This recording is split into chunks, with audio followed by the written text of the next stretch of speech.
everybody. We Which totally have was? not spent the last 15 minutes waiting for a player talking about Yu-Gi-Oh! Or theft. That's for sure. Yeah. The two not So, related or possibly related. Who no, knows? completely unrelated. As a matter of fact, pretend we didn't say any of that. Absolutely. The only thing that mhm. we're stealing is the lives of the characters. Right. Yeah. Anyway, it's Wednesday, so that means today is Orphaned Honor. We're already quite late, so I'm just gonna go, hey, someone tell me recap now. Dibs decider, because you didn't do your homework about trauma. I'm sorry. I I said was recap. tired. And, I said recap. Okay. Shh. We finished up our investigation of the witch hideout. We found some neat little stuff hidden in some big ol' statues. Got a book, a bomb book, a cursed magic item. It's like an eye and a hand. It's all gnarled and stuff like that. Probably shouldn't tune to it. You're gonna be turned into Gollum saying it's my precious and all that. Also, nothing super big, but just like the heart of a dragon crystallized and all that. Worth a bunch of money, like the source of just big magic. But yeah, nothing crazy. When we called our healer to wake up that Tafakari elf, Star showed up of all people. We got to talk to Star a bit and all that. It's good. She tried to buy out that dragon stone, the heart stone, for an exorbitant amount of money. And she also does not like Constamon, we have found out. So she's not gonna really help us do anything about it. I'm sorry, I was thinking of the Tafakari elf. Yeah, sorry. No, the elf is like, look, yeah, he sucks, but I'm not gonna help because, I mean, he kind of runs things around here, and it's not gonna really change. Also, yeah. It wasn't a super, like, big in terms of stuff happening. It was a lot of just getting information on what's going on. And kind of finishing up that, whole excursion from the week before.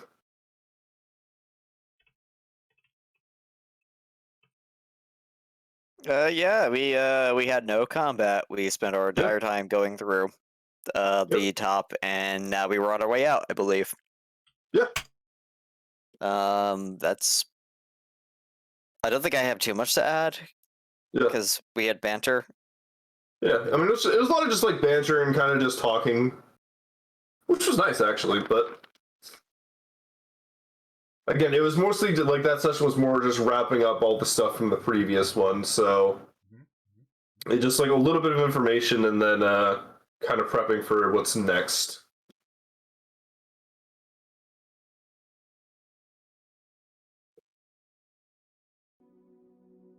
Okay.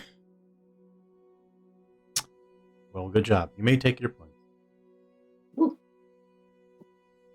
Although we all know you're just riding on Quinn's coattails every week.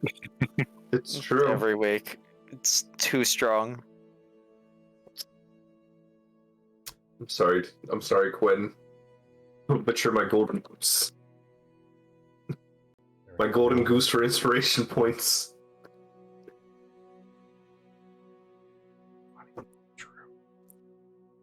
Anyway. Yeah. I don't deny it. We pick back up outside the living quarters, the residential building in which you have finished cleaning out the hag's lair in the Beatrice estate. You're on the steps outside. The Pegasus flight carriage that brought you here is still waiting. Stitch is already speaking to the driver, and then turns as he's opening the carriage door to invite all of you in. Unless you have plans to be somewhere else, I suppose we should get back. Well, we do have plans this evening to meet with a certain individual that can hopefully get us into the ball. We oughta do something for me. I ain't got a clue how to dress for these kind of things, and I'm gonna say that they probably got higher standards than me. The hat could say it's a very nice hat. I don't think they're gonna like the hat. Do we look at it? It's just like covered in stains and all that. There's like a fly Nah. flying around it. He takes care of that hat. Okay. I mean, we could get you like a little masquerade mask to go with it. Kind of got like a Zorro vibe. A what? He was just like this really weird like vigilante who kind of like ran around fighting crime at night. But he dressed really nice from what I heard. Yeah, he was Sounds like obsessed with Z's. He would just paint them on everything. Yeah, I heard it was a real like a pain for the Yeah, civil workers. Who kinda the had city to, workers just did not like it Yeah. at all. Man, I've heard of calling cards, but anyway, I'll leave that to Queen. And if not, maybe you could help me out with it, Yelena. I could certainly try to find something that would look good on you. But I believe we wanted to stop off at Estella's home and grab a few things before heading out.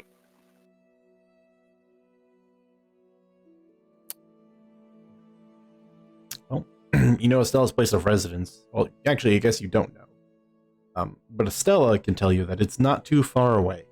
So the stop by would be quick. That being said, just to remind everybody, the Circle Ball is in approximately 2 days' time. At the end of today, it'll be 2 days away. And our meeting with the important person, was that this evening? For the sake of narrative drama, it is now. Oh. Unless someone's got a note to tell me otherwise, because I don't. I feel like we kind of packed our day a little bit. A little bit. So, who is this person we're supposed to meet?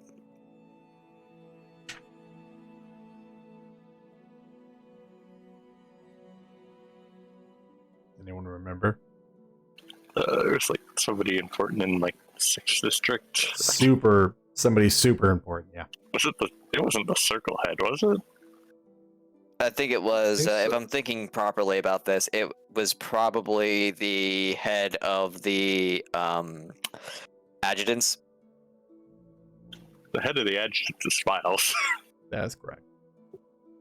But the fact that Dyer Lee didn't look directly at the camera when I said the circle, and I'm going to assume it's them. Yes. You'd think with all the notes that I've been, writing out for recaps, I'd remember this stuff. Yeah, well, So when you find out Smiles is also the Circle Head, The- the the- serfdom. the meeting was actually like brought up, and the character name was brought up like several sessions ago. So I mean, it's fair if you don't remember recently. If it was a character that was mentioned, it is not someone that I took notes of. Well, I will remind all of you, because I believe you are listening. Several sessions ago, everybody's favorite NPC, Nobody, said he would arrange a meeting with the 6th Circle Head, the newly anointed 6th Circle Head, Lucinda Mythanos, to speak to her and see if she would be interested in bringing you to the Circle Ball to meet your ends. And I will, of course, as always, place the name in chat.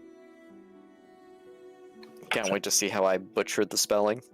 Remember, we were also warned that she can be a bit, Basic yeah, was the exact word.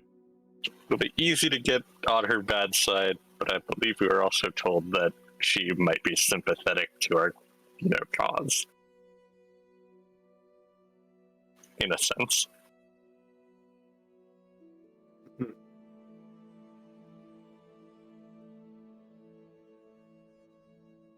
That being said, it's currently 6:30. Where would you like to go? You're going to stop by Estella's for some get-ups? Yeah, I think so. Yelena and Estella need to get some fancy clothes. Okay. Until Sam joins us, we're going to kind of fast track through that. Since I want Sam to really give us the rundown as to what her home looks like. So we're going to skip over that. We're going to assume there's a brief pause over of about a half hour as you guys work through a bunch of outfits and you get to see a little bit of Estella's interior life. But until such a time, we're gonna have it basically with both of you exiting the building and loading back into the carriage. And hopefully, I'm okay with later. I'm okay with suspending my disbelief for that. All right. Well, it's been about a half hour or so. Yelena and Estella come out with a couple of travel clothing bags, ready for the inevitable Circle Ball day in a couple of days from now. Where would you like to go from here? It is 7. Should probably make our way towards where we're having the meeting. So, this is where one of your NPC friends will certainly help clarify the situation, which is the Mythonos estate, where you were supposed to meet Lady Mythonos, is on the exterior of the city, quite a ways off. It's like a solid 10-hour carriage ride. However, Stitch will be more than happy to inform you. If you go back to the orphanage, there's actually a teleportation circle that has been placed there that can take you straight there. I will assume nobody is waiting for you at this point. Back to the orphanage, then. So, how does that work? How does what work? Teleporting. It's magic. I can't do it, so I can't explain it to you. Okay. The short answer is it moves your physical form and everything attached to it to another location anchored by a set of runes that the spellcaster knows. The person that you should ask is Quill. He's the expert on these matters. You could ask nobody, but I have a feeling he probably wouldn't really tell you a whole lot. Man of few words. Uh-huh. Yelena kind of glances at Star, wondering if she had a more in-depth explanation. Well, I mean, I guess we have an hour or more in this carriage. I guess I can talk to you a bit about teleportation. All right. Well, let's start off with the basics. She pulls out a piece of paper, a parchment from inside one of her pockets, and a stick of charcoal, and begins drawing little diagrams. So, teleportation magic at its core is transmutation. But it is a mastery of both transmutation and conjuration schools, wherein it has to physically move solid mass, you usually, and objects you are carrying, to another location. So the aspect of it the magic will essentially break you down into a movable essence, in this case, whatever you want to call it, ether, mana, whatever you would prefer to use for your terminology. The runes in the teleportation circle are essentially a anchor point in the universe that will always be in place, especially if someone has spent enough time building one. And then the spellcaster targets that circle and then another circle they are aware of the runes, and it will then move that essence between points, instantly reforming it on the other side back to you. And then she'll draw a bunch of cutesy little chibi figures on the parchment paper with various diagrams between teleportation points and explaining how the magics work and break things down. It's very cute. But Star is pretty well informed. Huh. In other words, you get ripped apart to your very core and then rebuilt. Yes, but you don't feel any of it if it makes you feel any better. Although teleportation sickness is a very real thing. You get used to it after a while, but at first it's kind of like if someone were to punch you in your stomach from below and push it into your throat, that's kind of what it feels like the first time.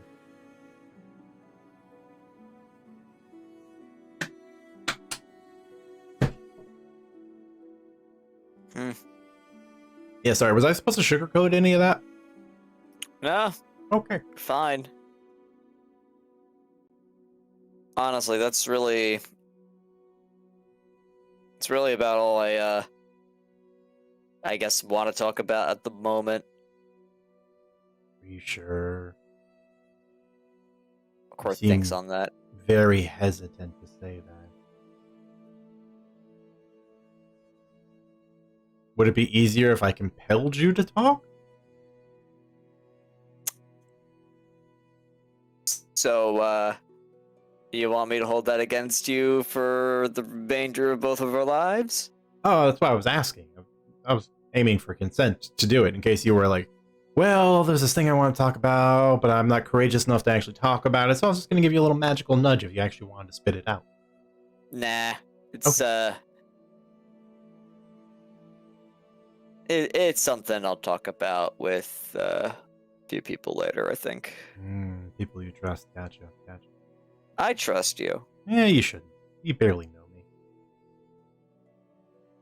Listen, I'm putting a lot of blind faith into a lot of people. And, yeah. I mean, we played the song and dance. You know what? Fair enough. When I'm buying your products, I'm trusting them to work. Well, damn right you should be. The Star Guarantee. What does that mean? Trust. Mm-hmm. And the fact that if Quill ever produced anything that was faulty, he would probably lose it. He's very obsessed like that. If you're gonna be good at something, you want to make sure that you don't put out crap. Otherwise, it's gonna slow your reputation. Well, yes. But he's also a perfectionist. Absolutely. Almost to the point of annoyance sometimes. But again, it allows me to put my absurd guarantee on all my products, and no one's ever had to come back and claim it, so that's been nice. Well, speaking of the shop, you mentioned before that you'd be willing to pay us upfront our percentage of the hag sales. Oh yeah, if you need it. I don't see any reason why we wouldn't just take it. I dare Well- that you'd be swindling us. Well, no, but okay, so allow me to explain what the implication would be. So, I now have several hag corpses, of which I'm going to cut up into little pieces and sell to interested alchemists and spellcasters, of course, right? However, as is the case with sales, there's usually a little haggling done, and of course I price things a little bit higher and expect people to try to get them lower. But if I manage to sell them at a higher cost than initially intended, you can get a higher cut. However, if you take all the money up front now, I'm going to assume a lower cost, and that is what your cut's going to be based on. So you miss out a little opportunity, is more or less what I'm getting. So I guess that begs the question what the initial offer is. Well, I guess I can go through the inventory of all the various hag bits and bobs that I'm going to sell and for their initial prices. But I can more or less, I can keep this very simple for you.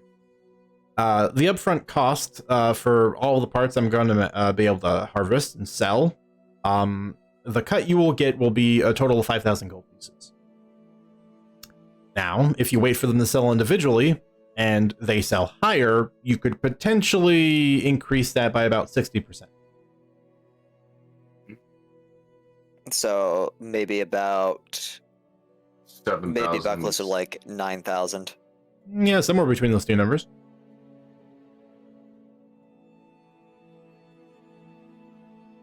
What do you think, Yelena? I'm kind of aching for money. I think that it's worth the wait for that much of an increase. We only have to rely on Star's ability to haggle with alchemists and the like, who are not exactly known for their silver tongues That part's true.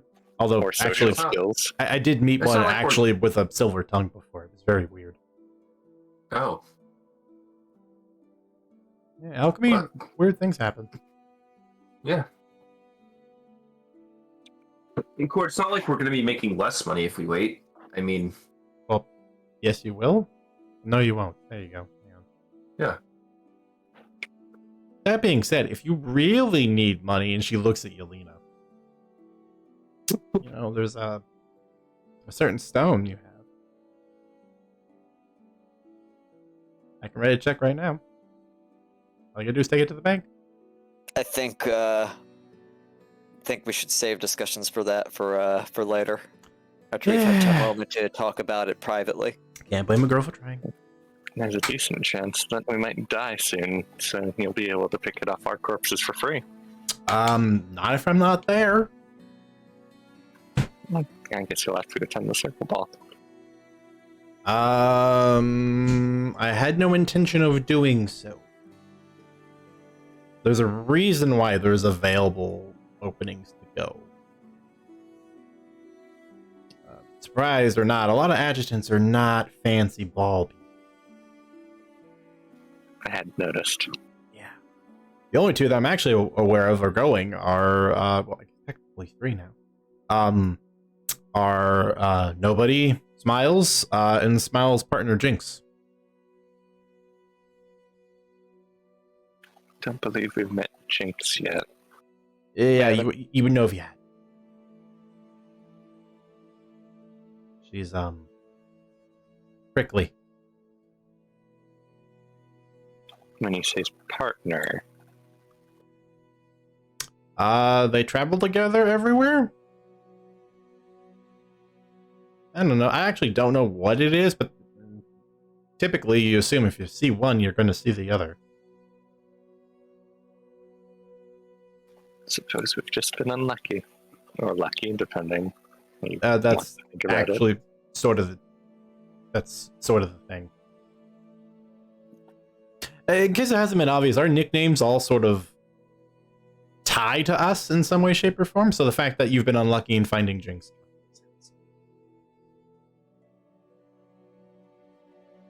Unlucky is almost my middle name at this point. Well, considering you were seemingly pretty confident this whole hag venture would kill you a week ago, I don't know if you can really say that anymore. It's not even been a week. Cor just like puts his hand in his hair. Just says it's not even been a week. I mean, listen. Never say never. I mean, we're not quite done with this yet.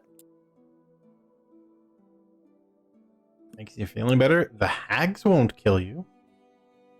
Still one yet. Ain't fair. Can't if you- believe she'll come back specifically just to kill you in your sleep, Core. Absolutely. Because it'll night be very hags easy. are really good at. Definitely be me, and not the person who's been bombarding her with threatening messages in their head.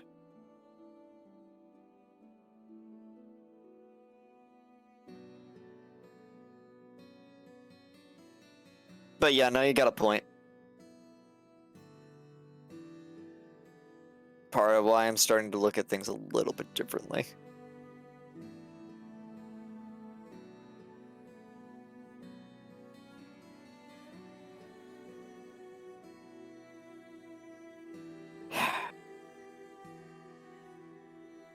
What are you planning on making for dinner, Nero? Habanero. I mean, we'd have to go shopping. We're kind of sprout. I mean, we got these mushrooms, but no, we don't have. Do mushroom carbonara. I'm just kind of idly chatting. They seem actually set on cooking with mushrooms now, to your despair, Yelena.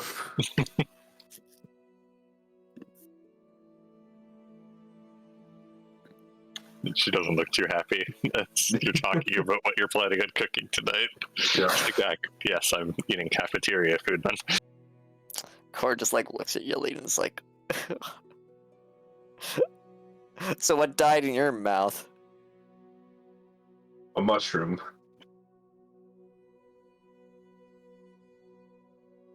Just not a fan of them.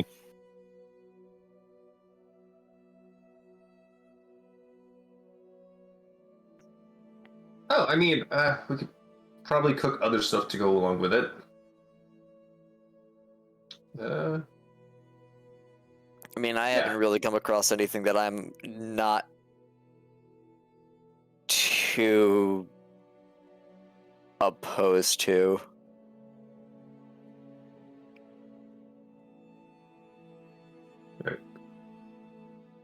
Well, I mean, we could talk about this as we're shopping for some stuff. You know what? Let's talk about food. What kind of foods do you like? Cora just looks at Yelena. I'll always have a fondness for any food that comes from my homeland, though I understand that most of the meals that I ate would be considered spicy by the people of the city. Nothing wrong with a little bit of spice. Why don't you tell me about it at least a little bit? I'm not particularly familiar. Us too. We can maybe we can try our hands at it. Yeah, I mean, I don't really have much to say. Like everything I've eaten has been, well, there's a few inns in the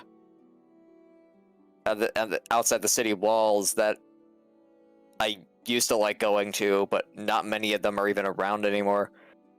So I don't know. I guess mostly stews and bread. But yeah, no, I'm interested in, you know, the things that you like.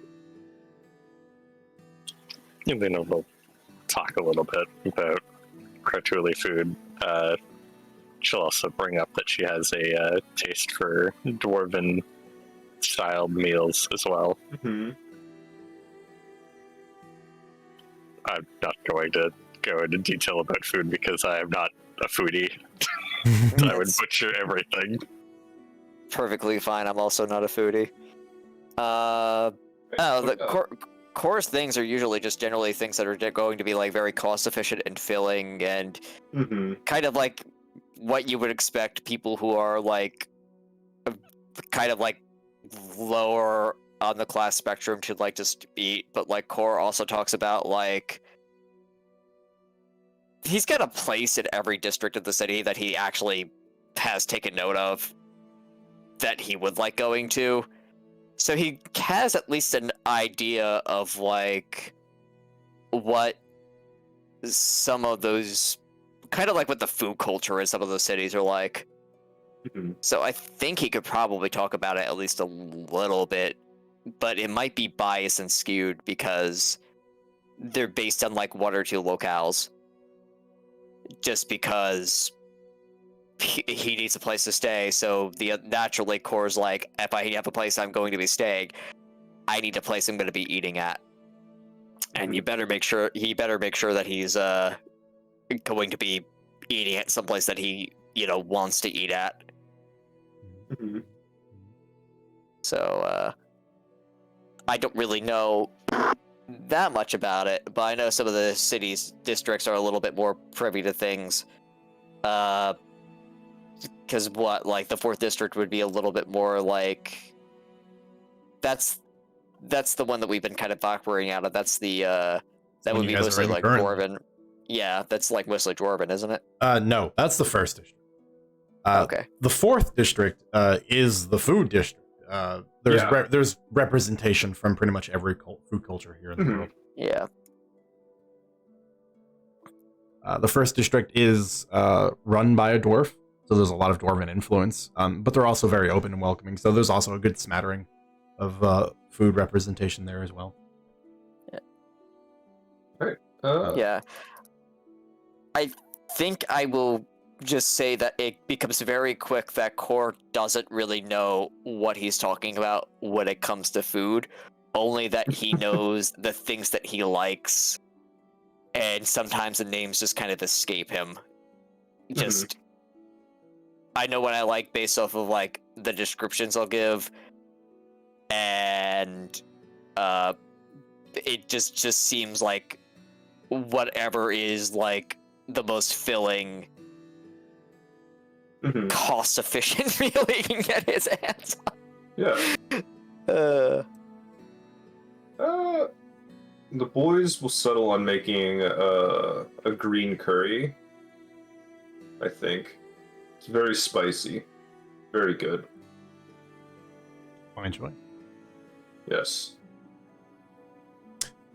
As mentioned before, with the Pegasus flight carriage, it takes you 90 minutes to get back to the orphanage. To which Stitch and Star will climb out. Star will politely wave and then kind of half skip her way down the street heading back towards her store. Stitch will just kind of stand there, look between everybody. Well, if you have any further need for my services, ask around. Come across anything cursed or need a curse broken, give me a ring. Maybe you can make plans to eat with us sometime. Just as a The more the merrier. Yeah. friend thing.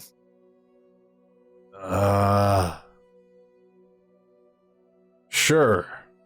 Listen, if No, there's it's- one thing, God, It's fine.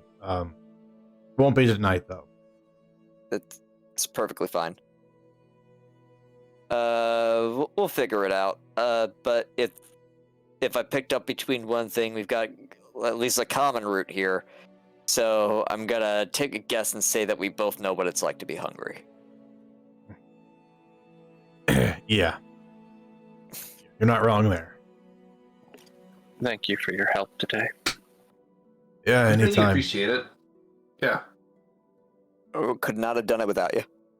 Yeah. I'm gonna go process all these hag bits now. I hate that sentence. Don't be late for your appointment. Yeah, why don't you just call it the purple junk? I feel like that's worse. Yeah, I'm not gonna sit here and muse on this any further. And he just walks off towards the side of the orphanage, going towards the back. Like, if you're gonna be doing something gross, you gotta at least make it sound fun. Anyway, now while he's dealing with the bibbly bobs, why don't we get this on the road? Speaking of which, I'm gonna go and call the food place I'm gonna be ordering from. I'll try to make this quick. So I'm going to clean myself up quickly since we did get into a bit of a scrap. Of which several people were bloodied pretty badly. Would I have been able to take a short rest along the way? Yes, absolutely. Gonna just spend a dice to heal up the amount of HP that I got from leveling up.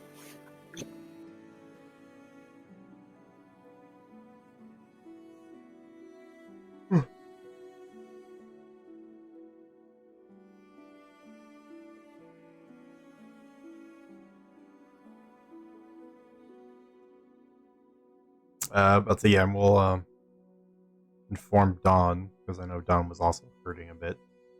A short rest from the carriage ride. But we can all assume that upon arriving back, those necessary that need to go clean up or tidy up can do so. And in the process, Haba and Nero could spend some time in the kitchen putting together a meal. Nice. I don't have any dice left at the end of the day, but I mean, I don't. It's just a meal, cooking up just a nice. It's just a meal. Yeah. Green Thai curry. We get there, the Circle Head challenges us to combat for the tickets. Fight.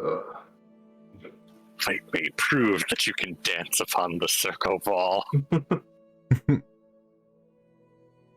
Mortal Kombat music starts playing. Mm-hmm.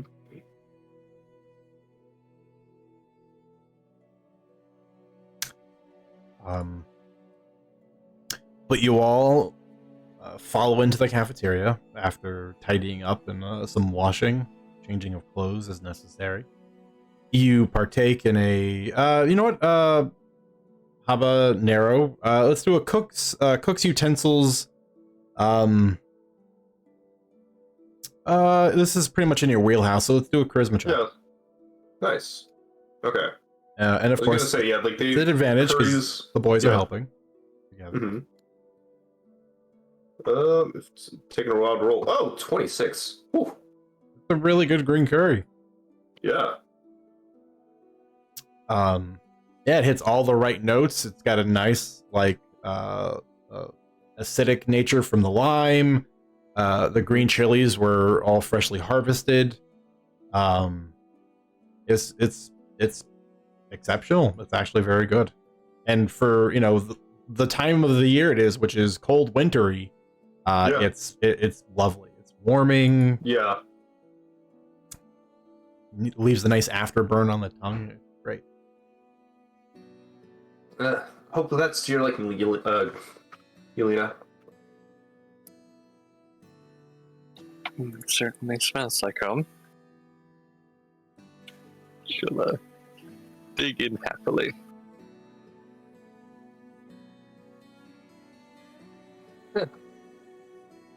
They'll like give each other like a satisfied nod, and then the boys will also start eating.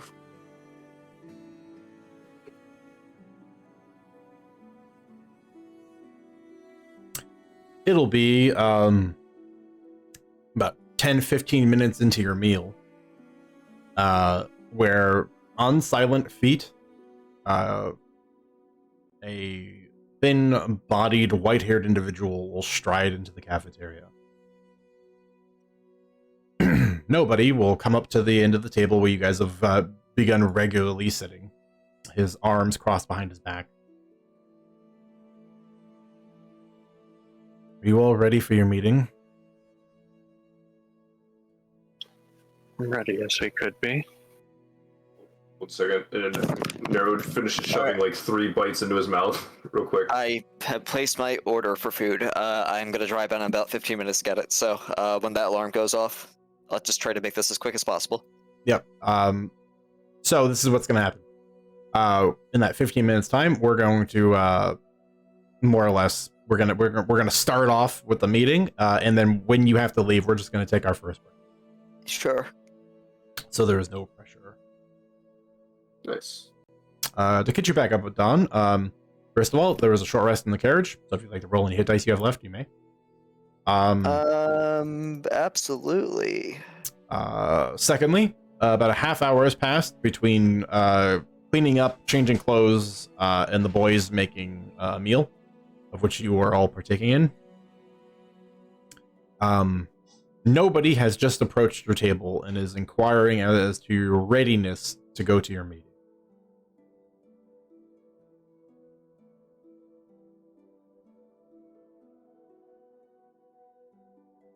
Yelena just said, ready as we'll ever be, I suppose.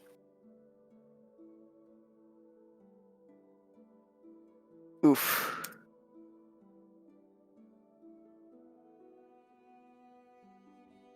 Well, then let us not dally any further.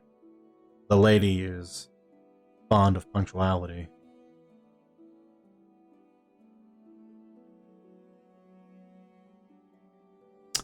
And he will turn on his heel and begin walking out without another word.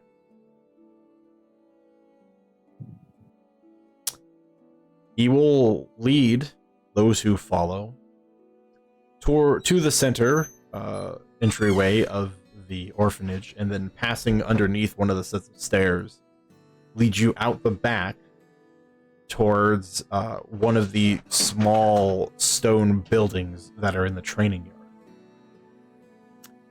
yard. You will see it's got this large, heavy iron chain with a huge padlock on it, to which he walks up, sort of waves a hand, and the chain will then waver, and he will just walk through the door, chain and all.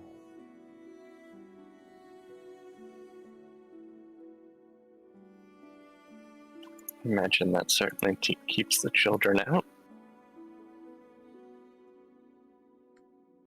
Yelena will follow along, idly putting a hand just in front of her to make sure she doesn't walk into a wall. Mm-hmm. Your hand passes through, and once through the threshold, you find yourself in a relatively large, 100-foot by 50-foot wide room, made of the same stone that the orphanage had of it, and built in a similar style. But this is basically one long, huge hall, and there are long tables filled with equipment, weapon racks, armor stands off to one side, a small built library built for research to another, an area for eating and resting, a couple of cots. It looks like a small barracks. And in the center of this room, there is a raised stone platform that is currently glowing and giving off a pulse of pale white.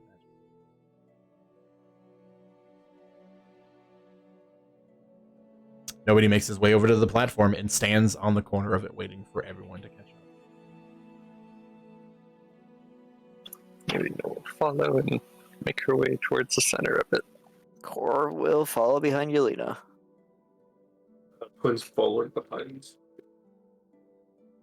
All right. We got our line of marching ants. Mm-hmm. They all go marching one by one. Except for Hava and Nero. Yeah. Imagine they're always joined at the shoulder. Yeah. They've secretly been Siamese twins the whole time. God. Yeah. Ugh. Nobody will step into the circle and then with a hand gesture for everyone to do the same. I will make the assumption none of you have ever used one of these before. Pretty good assumption. Something like it, but not really.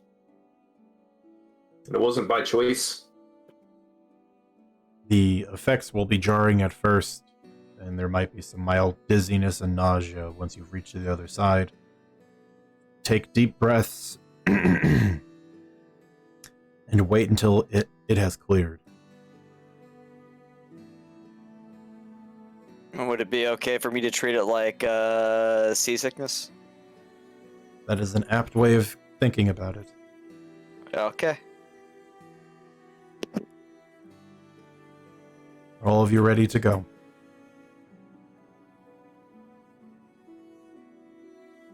Ready? I think I am.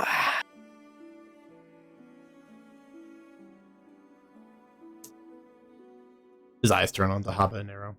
Yeah. Oh, yeah, we're ready. Very well. And he raises his hands, and you watch as several individual fingers, almost like they have minds of their own, write runic symbols in the air. And once the series has been completed, they sort of swim around him and then come back and form a perfectly straight line. And then he taps one, and that's when the circle flares to life with energy, and everything goes blinding white for a second. There is a jarring upward movement, and you feel just this rush of vertigo. And then the light, as it begins to dim, and your vision begins to return to you, you feel like everyone's probably been like over Tickle Hill in a car or on an airplane before. It's like that, but by 100 times. Where everything just sort of, you feel like you float for a second, and then all of your organs stay up here, but your body lands again. And you land on another platform.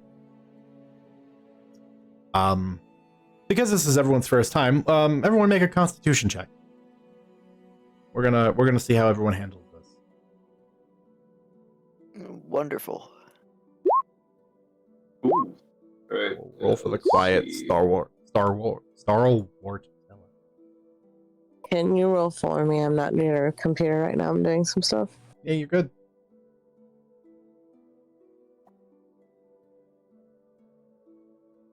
Everyone's organs are all the way up here, and Core's like, that's above my head. Yelena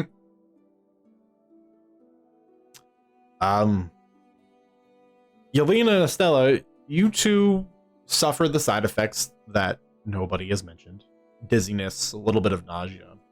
But it clears up after a couple of deep breaths in about 10 seconds. Core and the twins, on the other hand, however, you get hit pretty hard. You're spinning, you suffer a bout of vertigo where you topple to the side and kind of fall to your knees. And if you have your eyes open, you feel like the room is spinning. It's very unpleasant. I think Core closes his eyes, sits down, and just takes a few deep breaths.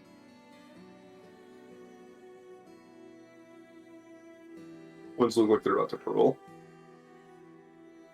They rolled a 3 and a 2. That's an oof because they have good con too. Is the thing, like Today they don't. no. Whatever it's needed, they don't. It was all the green Yep. Thai curry right before coming Yep. over. That's exactly what you want to do before getting on the roller coaster, right? Just eat the spiciest meal that you can think of. Yep. But once it's all passed, and it takes the lot of you closer to about 5 minutes to recover your senses. It's rough. It's real rough. When you finally get a chance to look around, all of you see that you're standing in a large white stone room. There is a large cylindrical hearth that is placed with this metallic chimney that hovers above it that goes up and runs into the ceiling. There are several fireplaces off to the left and right as well, where you can see there are tables and chairs gathered around. The ceiling is approximately about 20 feet high. Currently, there are about a dozen odd individuals here, some of which are garbed in this wine-colored armor trimmed in gold. Helmets off, they're very clearly relaxing. Several of which are kind of like just casually observing as everything was sort of unfolding. You get a couple of the crooked smiles, like I know what a first timer looks like. A couple of them you see kind of exchange coins back and forth, like they were betting to see if anyone was going to hurl.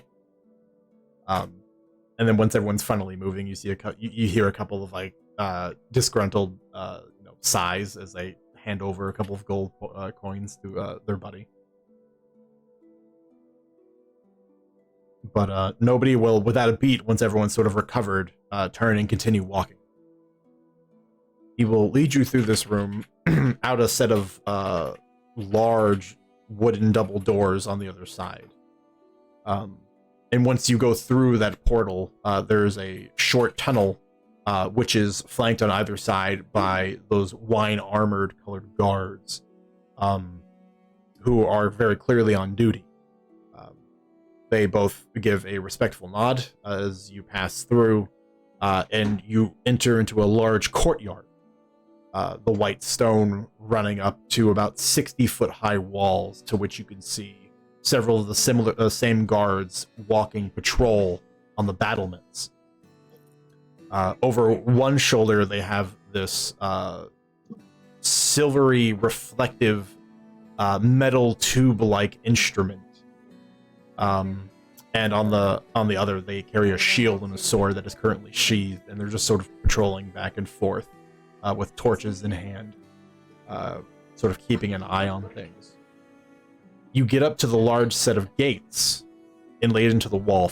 They're about 30 feet tall. But there's a smaller door inlaid into it, to which nobody sort of approaches. As before, waves a hand, the door opens on its own accord, and he leads you all through. This is where things feel a little bit more normal. You didn't expect yourself to land in what appeared to be a castle. As you step through the small door, before you are rolling fields of tall green grass. There's a single cobblestone road that sort of bisects it. And on the right, you can see there's a tall wooden fence and a herd of horses that are currently grazing. Further to the right of that, you can see there's a large barn, probably roughly the size necessary to accommodate all of these horses you see grazing, about 60, maybe 70 stalls. And then further down, following the road, beyond the barn itself, you can see the very beautiful and uniquely architectured style of a two-story manor, with several more of these guards doing patrol. And he begins walking in that direction. And as you walk away, you can turn around and regard the structure you've just left, this castle, which seems to be just adjacent to the manor. It's approximately at its highest point. It's got this large circular tower towards the back side of it that is about 10 stories tall. It's wrapped around by walls of about 60 feet, forming a teardrop shape. And you can see just these multiple little glowing dots of light as you see more than a dozen guards patrolling its outside.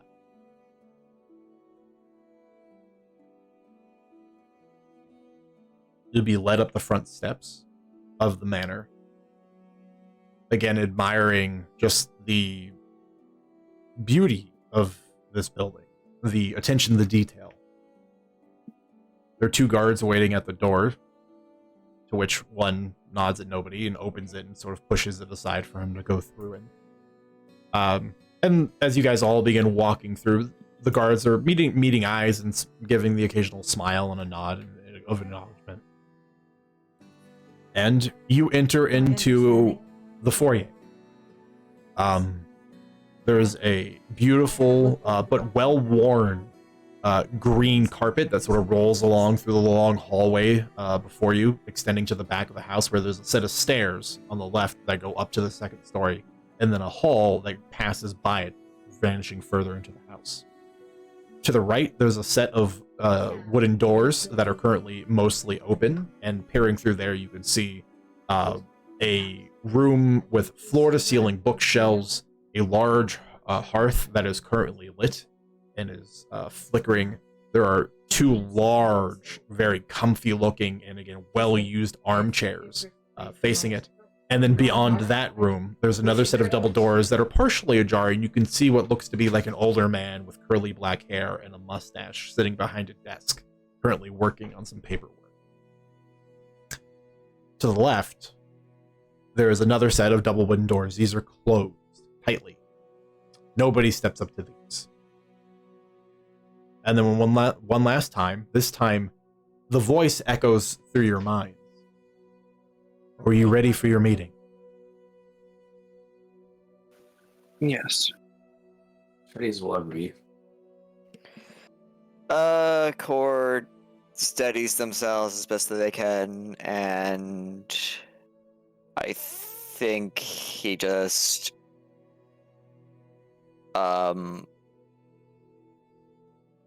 conforms himself in a very no-nonsense kind of manner, and gives a single nod.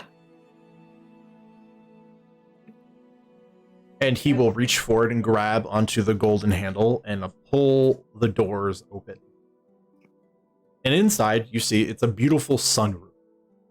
Huge, tall windows on the left side of crystal clear glass. On the right, there is a long couch with a wooden table sitting in front of it, coffee table. On the far side, you can see there's an easel and a current in-work piece of canvas that is just resting there. There are paints that have been diligently cleaned and put away, as if waiting for the following morning when the lighting will be correct to continue painting. But standing in front of one of the windows, you can see there is a woman. She has dark hair streaked with gray. It's currently pulled back and done in a very tight braid that runs down to about her mid-back. She is dressed in tight black leather riding pants with black leather riding boots that come up to her knees. She wears a white cuffed long sleeve shirt, over which she wears a purple gray vest that is buttoned up and secured very tightly. Except she has, and it is noticeable, a leather harness that she wears. And underneath one arm, for those of you familiar with them, she carries a gun. And on her other hip, she has a rapier. She turns, and you see, and you are met with these icy blue eyes. She's probably in her early 50s, but you can very clearly tell she takes care of herself.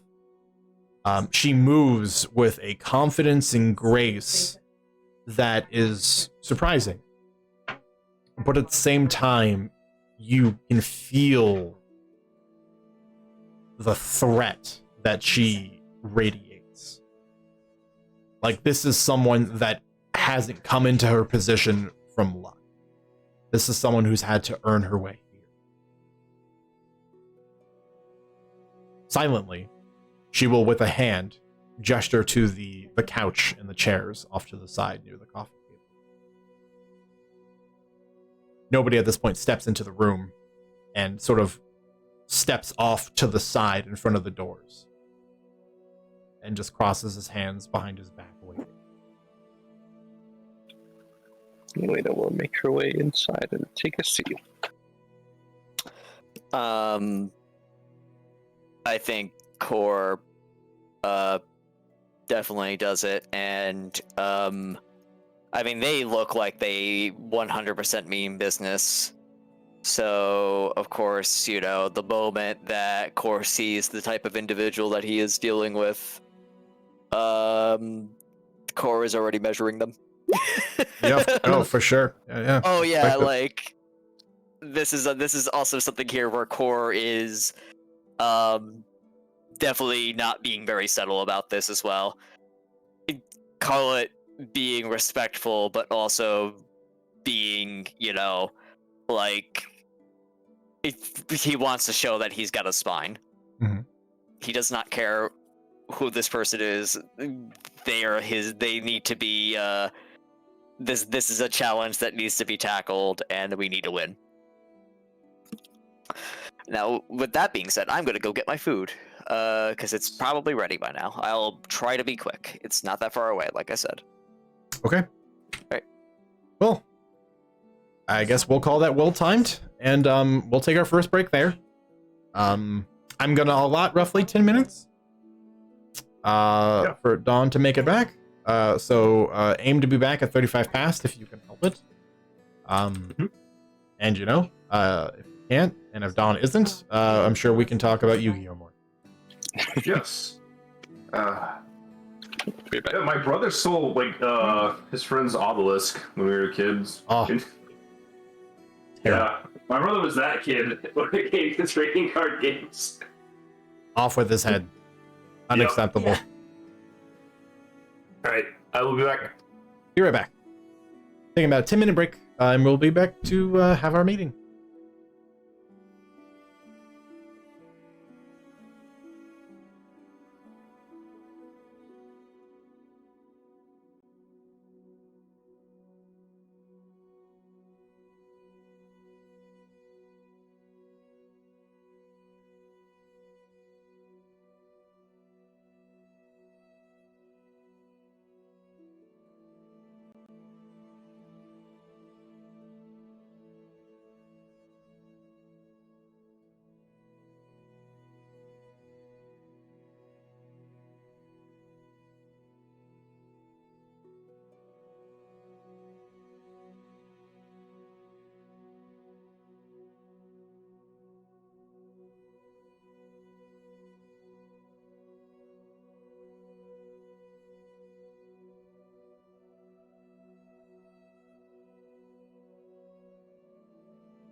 Welcome back.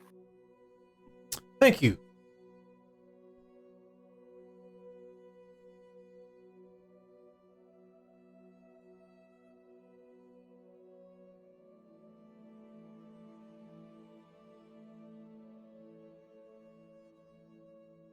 Now we are waiting on.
Sorry for the extra minute. Ugh. You all good? Like I said, really, Dawn is the holdout here. Okay. Ugh. So, Derek, do you still play like at all, like in a Yu-Gi-Oh, or like keep up with cards at all, or what did you like? What was your stopping point? I haven't recently. I've only recently re-engaged in it. Mm-hmm. My stopping point was years ago. Okay. So I've had to learn all the new summonings and all the shenanigans recently. They're not inherently hard to understand. It's just that with how card text is now, like you mean the small books you need to read? Yes, like every card has a paragraph minimum on it. Synchro, what? No, Synchro. Pendulum what? I don't even know what that is. The last Exactly. time I played Synchro was the new thing. Quinn, so imagine if your monster card was also a spell card and it had 2 different paragraphs of text on it, depending on whether you played it in the Pendulum Zone or as a monster. The Pendulum Zone? Yes, did the they Pendulum change Zone. the game, Matt? They actually did. They did, and then the next season came out like, all right, yep, Pendulum Zone is just your spell trap card zone now. Yep. Deal with it. And then if you have 2 pendulum monsters, you can then summon any amount of monsters from your hand that are in between the star levels of the 2 cards you have in your pendulum zones from your hand for free. Yeah, you can special summon them. Yeah. And the pendulum creatures in the zone, in their zones, stay there. You don't even have to they don't cost anything. You just go, oh yeah, all these cards in my hand. I guess they're on the field now. Yeah, pendulum summon. Yeah. Wait, so if you have like a 1-star and a 10-star, you can summon anything in between? Basically. Well, if it the pendulum levels, it'll have literally a number for its pendulum scale. Yep. So you can have a pendulum scale of 1, and then the other one can have its pendulum scale of 10, and then anything from 2-star to 9-star you can just special summon. Yep. And also, when they're destroyed, pendulum monsters go to the extra deck face up, not the graveyard. Yep. Yes, I'm looking at a pendulum card right now. Wow, they really just had to cut off the bottom of all the images for it, didn't they? Yeah. They did. Yeah. Hang on. There's also another new wacky one. I don't remember what it's called. But they use the new spaces on the board. I'm sure Greg would know better than I am. They're blue. Link summons? They're not ritual monsters. Yeah. Link summons, they don't have defense. They can't be played in defense position because they got these arrows. So what Link summoning was that like Yu-Gi-Oh's attempt at like slowing down the game a bit, because okay, you have what are called extra deck monster zones now, and only like these 2 spots on the board are the only place they can be played. But if you use a Link monster that has like these little arrows on it, then you can extra deck summon to where those arrows point to. So you had to work a little bit harder to get to your extra deck monsters, and then it just didn't slow down the game whatsoever. If anything, it sped up more. It had the opposite effect. So recently, like, all right, you know what? Never mind. There is no. You can't just. You don't have to use Link monsters now to like summon like monsters from your extra deck anymore. Except for pendulums, for some reason, like pendulum monsters like that are pendulums re-pendulum summoned have to be summoned to like a spot the Link points to. It's weird. It was just like a weird hit to pendulums for no real reason, but yeah. Can't wait to watch gameplay and be like, okay, so their What's pendulum. happening? Their pendulums summon this so that they can Link summon this, and then use those 2 to synchro summon this and fuse them into that. Don't forget about the XYZ summons or the ZYX summons, Yep. where you stack monsters on top of one another. Yeah. You know, I don't know if you ever got to. Oh, sorry. Good. I thought it was weird when they started driving around on motorcycles while they were playing their. That was card game. amazing. What are you talking about? The 5D's like theme song was my jam. Well, I mean, as let's a be honest. kid. We're never going to argue that the music for cartoon shows in the 90s period were always great. Yeah. Oh no, this was a 90s star. This was like. Yeah, it was. It was later, but like the series Yeah. started back then, so like. Yeah. You know. Oh yeah. All the Yeah. So I mean, yeah, but yeah, 5Ds was. Yeah, I mean, don't get me wrong. The motorcycles, they got a little weird. I liked GX. I like the idea that they went to A school. academy School for to learn dueling. card games. Yeah, dude. I want to run a TTRPG of that. Oh, that'd be fun. Where you actually just have people duel each other. I like 5Ds because the fact that like police have to duel you, and if you just win, you can just get away. Yeah, the police go, well, It's I such guess a I let them wild go. concept. Yeah. Oh. I rewatched the crossover abridged movie the other day. Classic. The card games would destroy the world. How? Well, I wasn't actually there, but I heard that somebody played a card game, and then bam, world destroyed. Yeah, I mean, if I can't remember which Beyblade series it was. I think it was Metal Burst. They just have it canonically that Moses split the reds like with a Beyblade. What? Yeah. Sorry, what did I just come back to? Yeah. Hold on, I can find the image of it. I want a YouTube clip. Yeah, I'll be honest with you. Anime does some really silly things to make their series sound grounded. Let my people go. Let it rip. I mean, there you go. Huh? This is gonna be the stream thumbnail now.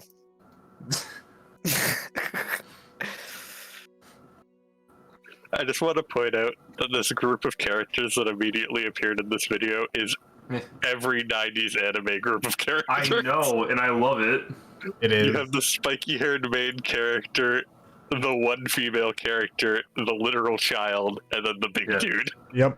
Oh, that's not even the main character. That's his rival character.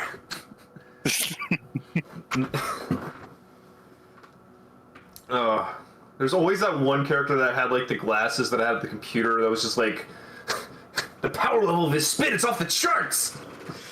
Just Yeah. oh. Hey Don, welcome back to the shenanigans we got into.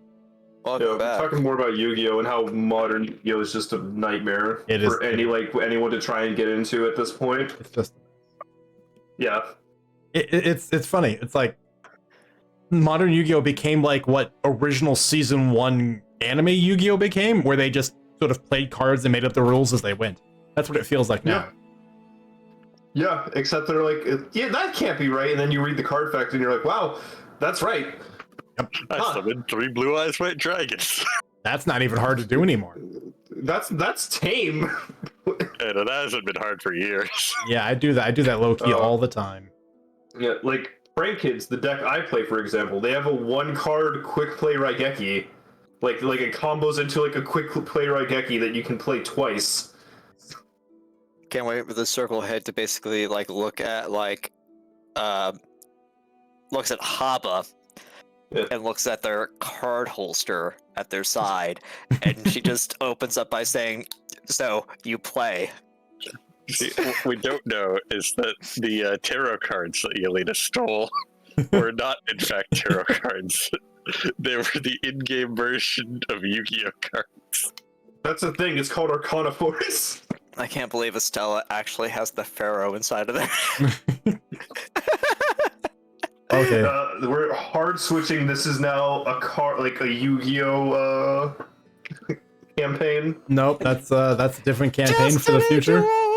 So we're sitting down for our meeting with the Circle Head. Yeah, we're trying at least. Ooh. Right, I am getting my composure back. Because that went places. I'm gonna be muting myself between things because I'm gonna be wolfing down my rice balls. Hmm.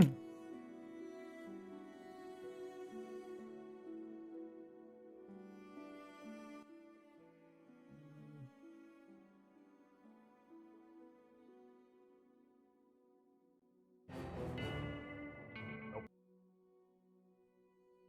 Wait, we're just gonna leave it. Okay. Wow. I actually almost lost myself to a fit of the giggles there. Alright, I guess we're back. And where we left off was everyone being escorted through the Mythanos estate, brought into their home, where you've been brought into a sunroom, where in waiting was the Lady Mythanos, the recently anointed 6th circle head of Gelly. You've all been invited to take a seat. When she turns on her heel and then stands before all of you, she has a icy exterior. Her face belays little of her current emotional state or any of her thoughts. She looks like someone that is very, very in control of her emotions. And she regards all of you for a moment, kind of moving from one person to the next as you're seated.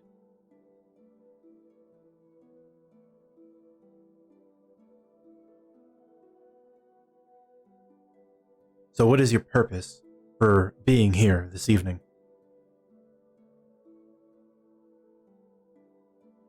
Out of character. Sorry, I just wanted to take a moment to discuss with the party. Because we had the break. We're trying to curry them for, basically, they are into the ball. Is my understanding, right? Yeah. Okay, I just wanted to get that clarified. I'll wait before saying anything, just in case somebody wants to, say the opening thing. We're hoping to attend the upcoming Circle Ball. We understand that someone of your status would be able to let us in.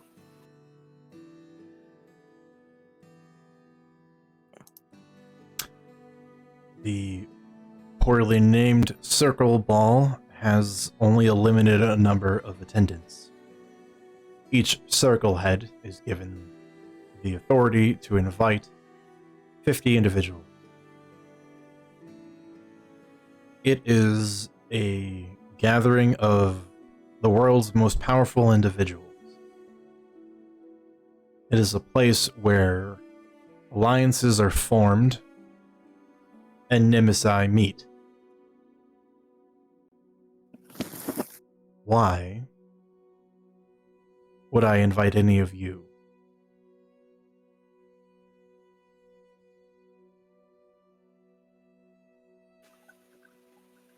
We've Yes, been good helping point. the adjutants, and we've gotten our hands into something that is a bit over our heads. A individual by the name of Consterman has taken it upon himself to kidnap a companion of ours. We're looking to try and retrieve them.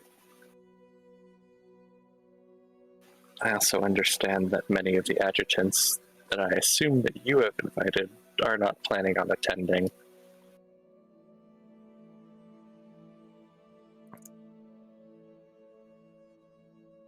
You assume I've invited many of them. I have invited 2.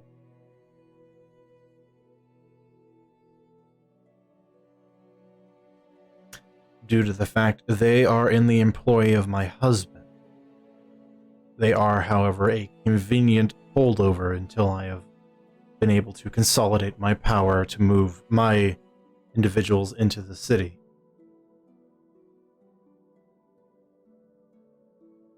As for your predicament, you've fallen into the trap that most individuals who are trying to vie for some sort of power in the city do, which is you've crossed over someone else's territory, and now you are suffering the consequences of it. Constamon is a fearsome and formidable foe in every meaning of the word. Do you intend to actually starting a war with him?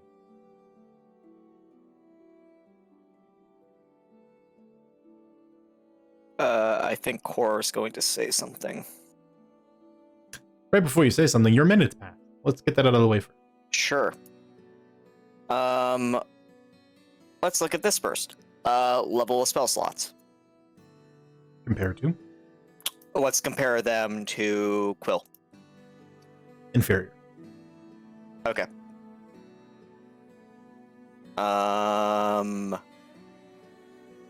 Oh, this is outdated. I can do proficiency. You can. Let's compare proficiency to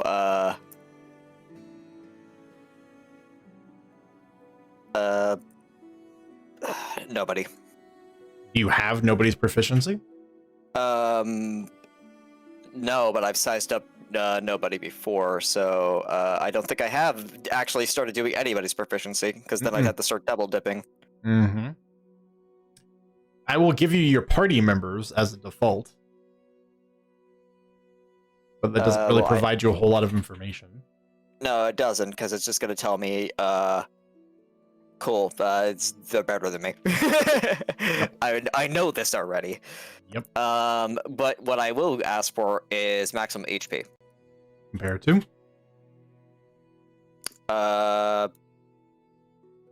The fish devil. Weird, arbitrary ask. But surprisingly superior. Okay, that tells me a lot. They have the highest hit point total out of everyone that we've done.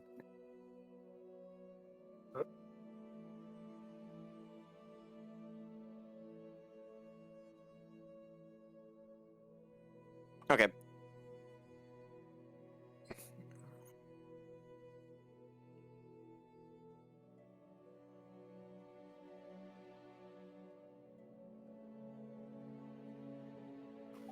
So you're going to say? Yeah. So the last thing they said is, do we intend on starting a war? Yes. Core will just say...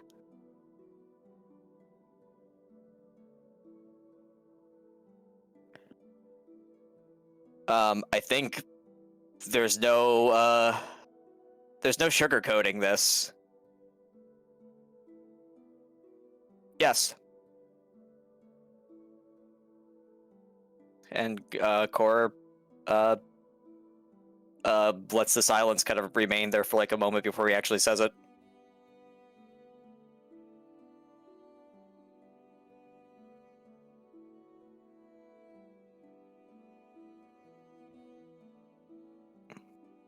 We were not aware of his involvement in our affairs until after we had dealt with his underlings, a coven of hags in the city that had been kidnapping children for him. By the time we realized what we were dealing with, we had already angered the man enough.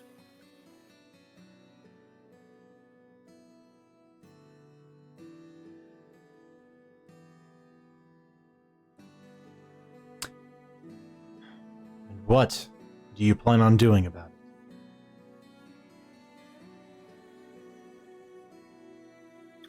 Now, at the moment, he's given us vague, threatening invitations to see him at the Circle Ball. I'm unsure what it is that he wants to accomplish by meeting with us. Though if I had to guess, based on the little I know about the man, he probably wishes to flaunt his power and show us that we aren't any match for him. At the moment, my current goal is to retrieve our companion, Pops. Make sure that he is safe. And considering whose hands he's in, he might not even be. But the first step is getting into that ball.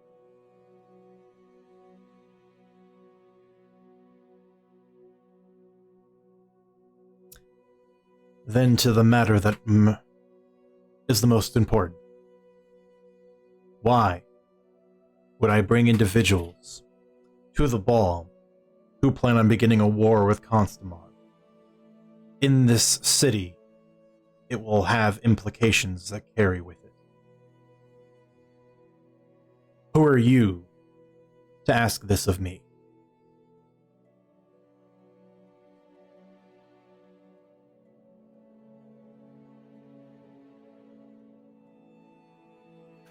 A group of people trying to work their way up in this world and make this city a better place. Things need to change. And I'm not going to let this status quo continue. I don't think anyone has the right to do what he's doing to those kids.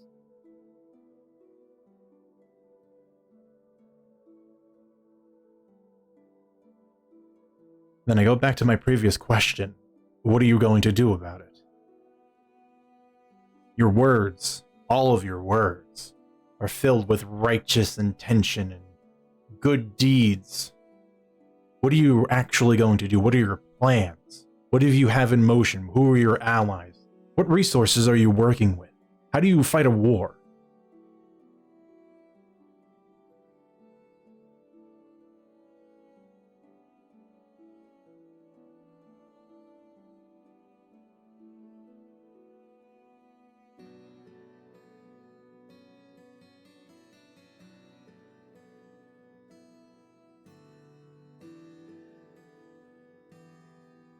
I think there is the silence. Yeah. Core says,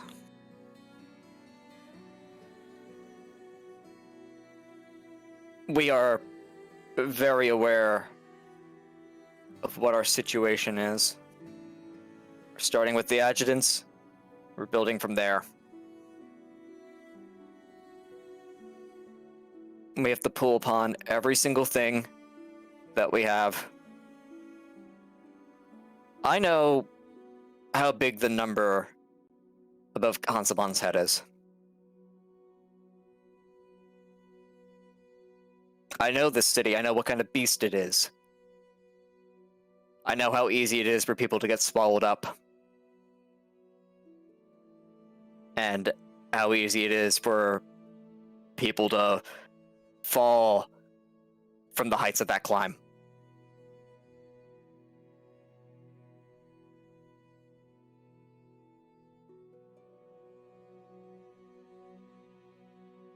Just gonna wait to see if anybody else says anything.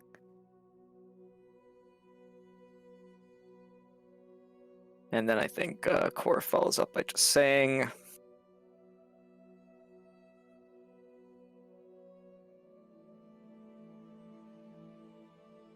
ultimately, this ends with getting rid of Constantine.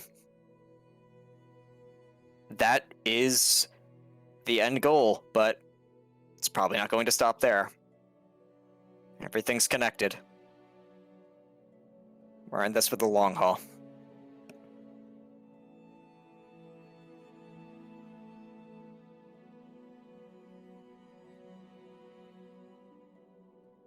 I guess after we get our friend back, we start by tearing down the rest of his operation. Certainly doesn't stop with hags.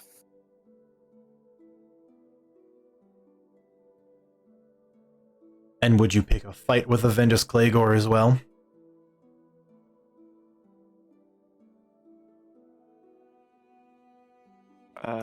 Going through my notes here to remember who Avendus is. Fourth Circle Head, alleged to be the wealthiest man in the whole world.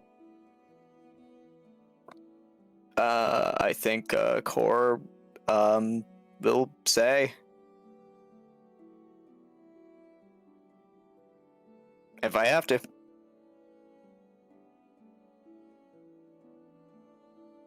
And what makes you think you can do any of this?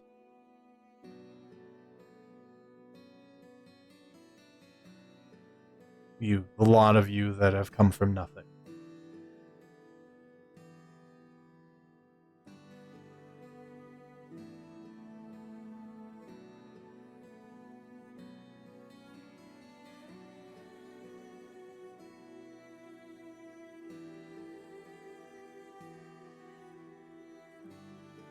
Frankly, I'm scared as hell, but I don't think anybody else is willing to do this.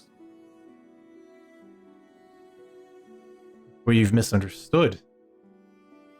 Many have tried. Many have failed. And then an occasional lucky one manages to ingratiate themselves to someone notable, and their crusade slows while they try to do what little good they can from their new position of power. And you all make the grand assumption that no one else in the city has tried. There are circle heads actively fighting every day, trying to do what is best for the individuals in the city and outside of the city. The city's problem is not in its people or its leadership, it is in greed. There is a balance that has been struck. Too much greed overwhelmed the city. It would come to all-out war between the lower and upper classes. And if too much charity and peace were to be accepted, the wealth would flood out of the city and into others. It is in this ideal that Gileath exists, even if it is not ideal to most.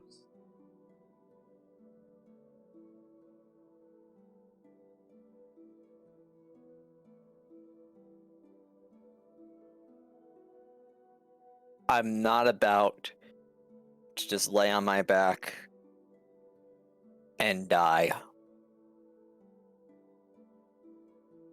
I know that means nothing coming from someone who you've never heard of. But we're fighting. And the way I see it, it's him or me. And everyone's got to start somewhere. And I figure we've got a better start than most. I know we've got a better start than most.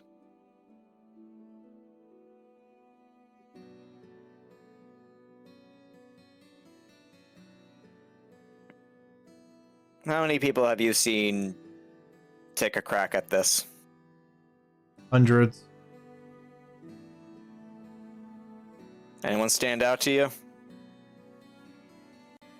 A small handful.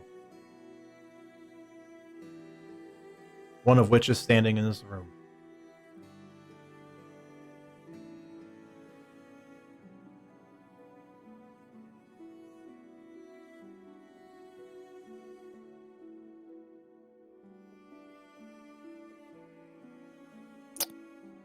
Of course, it's gonna be quiet for a moment as I shove food in my mouth.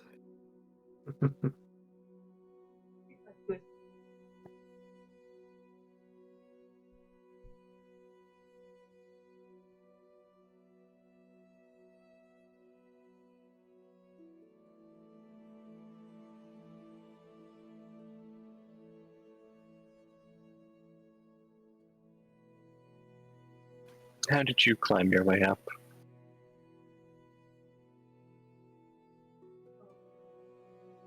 I was born into a position of power. I am Albira by birth. I come from a wealthy family, a successful family. And as I was raised, I was taught how to play the game well. But eventually, as I got older, I grew tired of the politics in Albion. And I found who is my current husband, a treasure hunter. And I ended up out here. I have continued to play the game of politics since I've left Albion. I've made friends, I have made enemies, I have toppled enemies. And all of it mostly was to make sure that I could keep my family and my home safe. But I learned recently that no matter everything that I could do,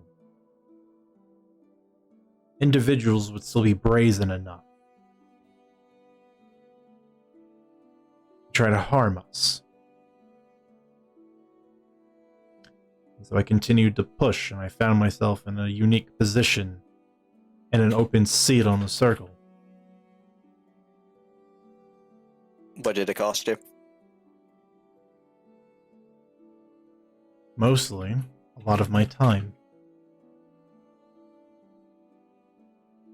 I am, again, fortunate to be surrounded by very capable individuals.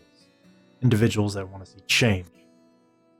Individuals I have been able to see literally crawl out of the gutter and do things that I can only dream of. I have stood alongside them and fought a literal demigod to prove ourselves.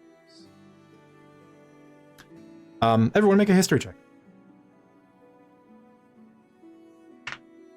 Okay.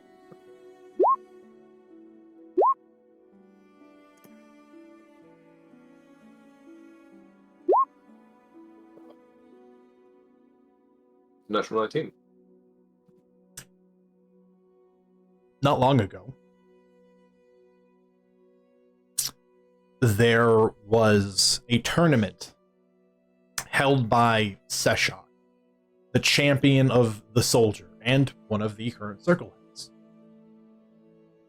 He arranged it when there were several candidates for the 6th circle head position that he said anyone that won the tournament he would give his official backing to. And they had to fight each other, with at the end of the road him being the final battle. Well, Lucinda Mythonos and her select few that fought won and beat Seshok, the champion of the God of War. It was pretty public. It was one of the biggest spectacles that the city has seen in a couple of years. It turned out a large section of the city. There were mages that were conjured to create programmed illusions for people to see it even outside of the Colosseum walls because it was over capacity.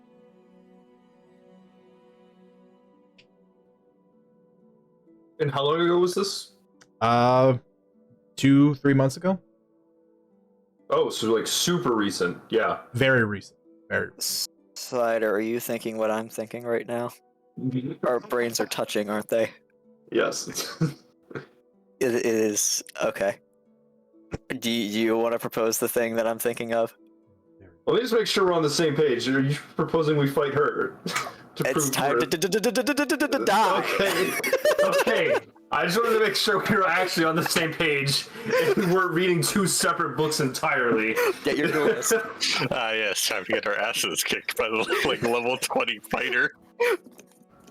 How many attacks can they make in a round? Let's find out. 1, 2. So you're gonna You're on the imagine- ground. Death saves. Probably about 8, and then a bonus one with her gun. And then action surge. And then Yeah. 2 initiatives. 3 initiatives. Don't forget haste. And don't forget the phase 2. And then the phase 3. Yeah. And then you get the phase 4 if you manage to take them down to half health in 1 round. But that's the secret. Don't the tell secret anybody. boss. Yeah. A secret boss. Alright, so Funnily enough, there's you this just boss. described how Seshok functions. Yeah. Oh, sweet. We'll have to fight him again at some point. Core, we'll say. How about I propose something similar?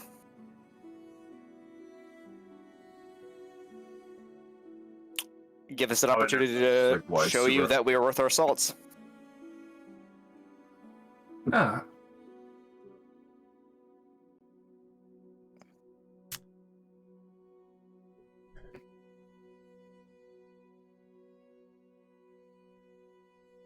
Problem is, while I understand the value of someone's martial ability, I already know what most of you are capable of. I've been informed of all the escapades you've been up to lately.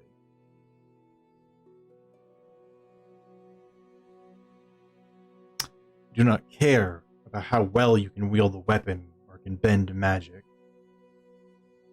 I care that you have the resolve to see through this gargantuan task you are taking upon yourselves. You've all been around for a very short time. And it is something that we, who have shorter-lived lives, don't have the leisure of.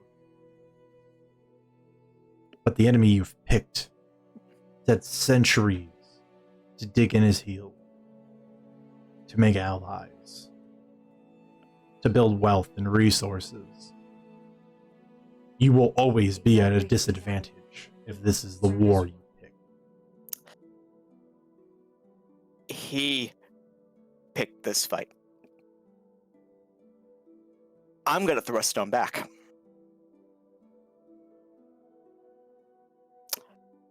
That is you agreeing to it. You do not show up to his invitation at the Circle Ball. It is almost guaranteed you will never hear from him again. You have an Then opportunity to leave. I'd rather you just shoot me right now.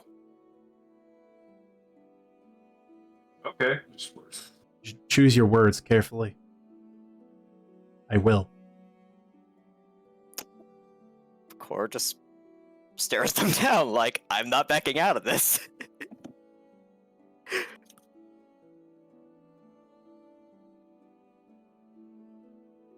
The silent challenge. Why are any of you different? Why will you succeed in toppling one of the most influential people in the city?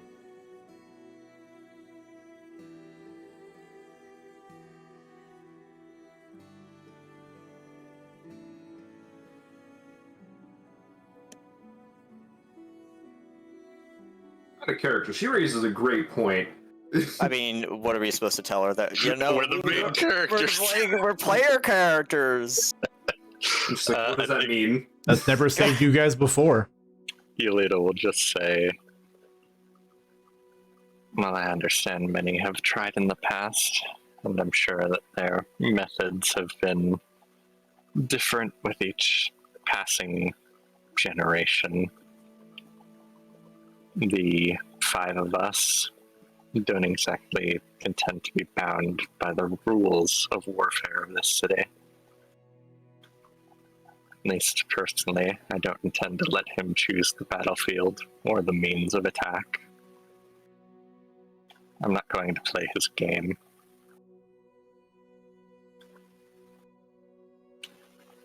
If it means having to escape the city with my life for killing him at the circle ball, then so be it.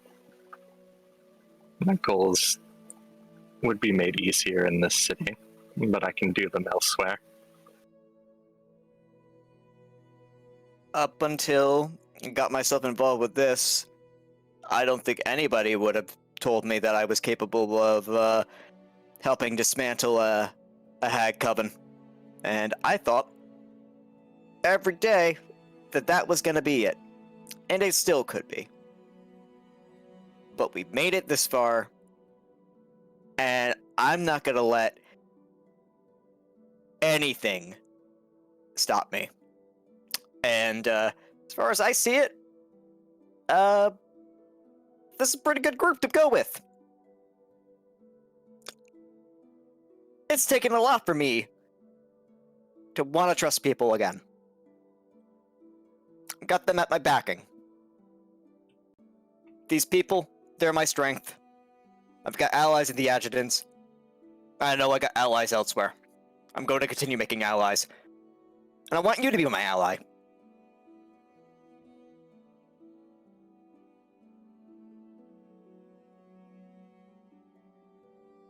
I'm going to keep getting stronger. And I mean, the trash has to go. It's been sitting out in the air for too long. It's starting to stink up the place.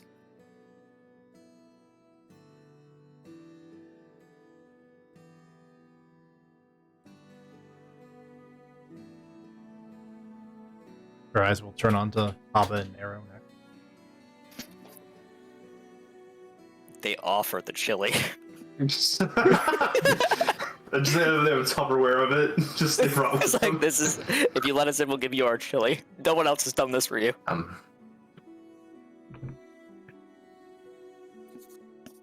mean, I wish we had a better reason, but I mean, we just want to fix this. This isn't right, and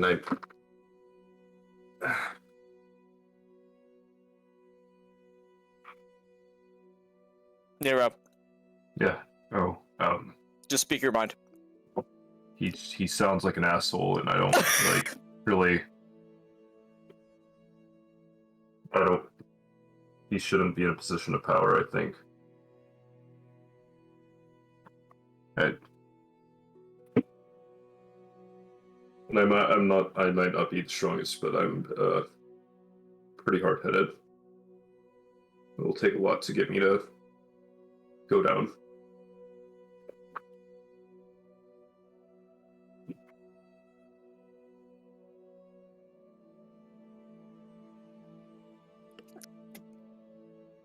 This has been Cora's just like, you should have seen how determined he was to get that child a dagger. Yeah. No one could stop him. He tried to kidnap Corvish so that he could go, like, learn how to sword fight in the middle of his poetry class? Almost entered next snap by an assassin. I mean, they tried, but they withstood it. Yeah.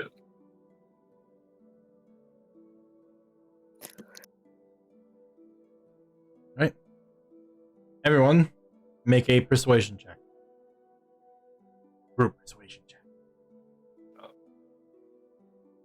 Alright, charisma party. Yeah. All right. Wow. Look at you. Now hold on. We still got to do Nero's part, and it's Yep. probably gonna be really bad. Oh, I'm gonna spend an inspiration point. Yeah. Okay. It's better.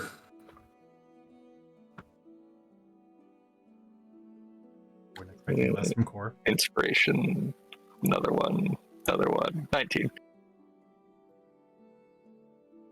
I think probably gonna have to roll for Stella. This one's a little bit more important to spend three inspiration Yeah. on than the one last session. I agree. I agree. Start using your bardic dice, you selfish ex-slave. Gotta save him for cool attacks. What if I have to beat her up? Like, let me just obviously pass out bardic magic to all of you in the middle of this meeting. I'm Mhm. pretty sure she Yeah. knows what a bard is. Is it magic? You can't. I mean, I guess it's up to Dyer how they want to interpret your inspiring presence. Yeah, it's not necessarily magic, but you still have to do something to inspire them, right? Shimmies her hips while she's sitting down. Yeah, that'd be like pulling everyone for a group huddle to have like a rousing speech prior to everyone, speaking. Of which, for the record, we're going to assume Estella has something pointed and relevant to her past that she will speak to on, and we're going to roll. That's pretty good. Not bad. That's the number we want to see.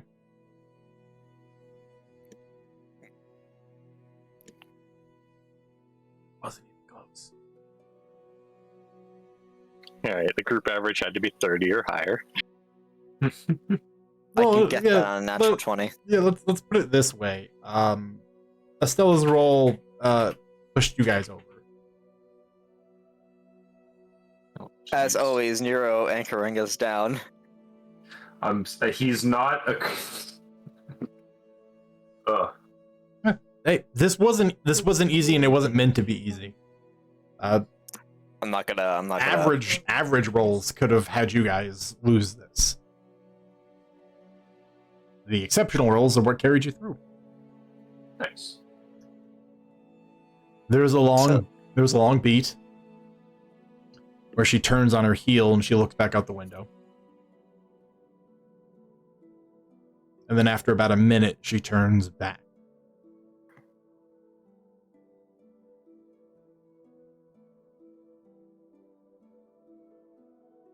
I will get you into the circle vault. And depending upon how you handle yourselves in that scenario, is whether or not if you can expect any further alliance with me and my people. If handled well, I will help you see your war to a close. Deal? Deal.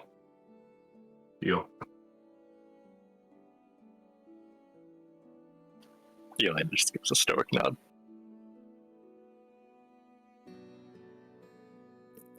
Core ponders upon it whether or not he wants to actually bargain for more. I think Core's eyes, for a moment, as he's contemplating this, his eyes fall upon that gun. Mhm. Before he looks up and says, "Deal."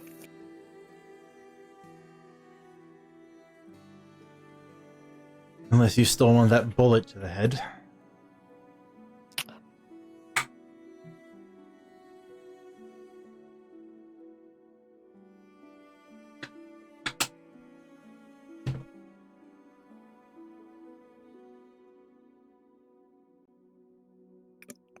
How about the other thing then? Core makes a silent gesture to the gun. Where can I get one of those? Core's gonna ask about getting a gun. Yeah, like immediately, just like, hey, we're talking about bullets. It's got this sling. This is a one-of-a-kind made by one of the adjutants, an artificer who calls himself Bolts.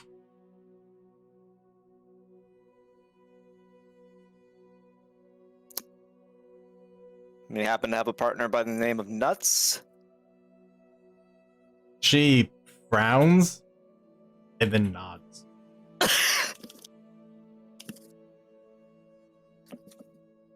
Or just like stare. Just it gives like them like this silent stare.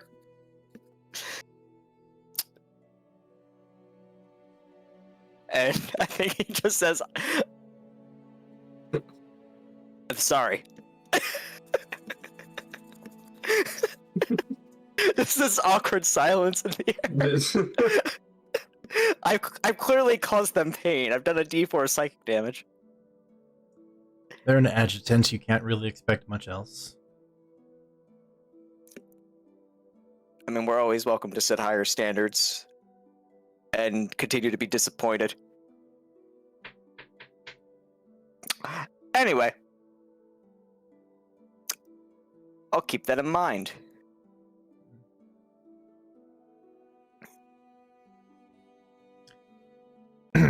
You see her turn and look at nobody and give a nod to him. And he steps forward and produces 5 slips of beautifully printed paper. Heavily decorated in gold leaf and embossed are 5 invitations to the circle ball.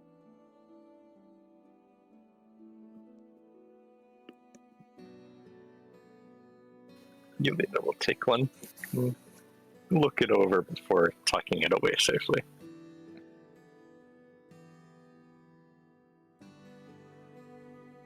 I think Core will do the same.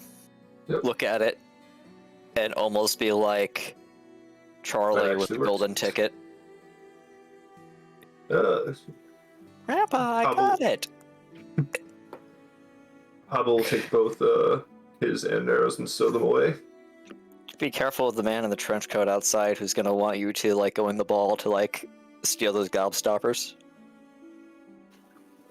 We thank you for this, and we will strive to not misplace any small amount of faith you have in us. If you do, you need not worry about me. Just about Constamon eating you up. It's unfortunate that that statement can be taken in more than one way. Yes, it is. It is an honest warning.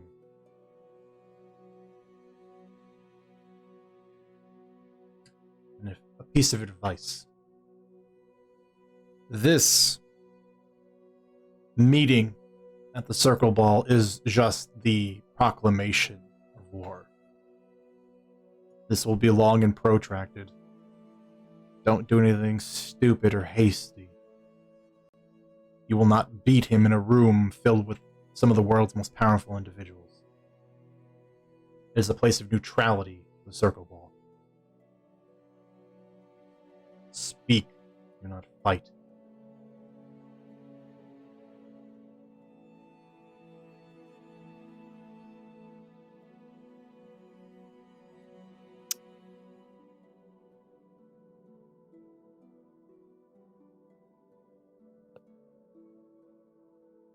Well, I'll take that advice to heart.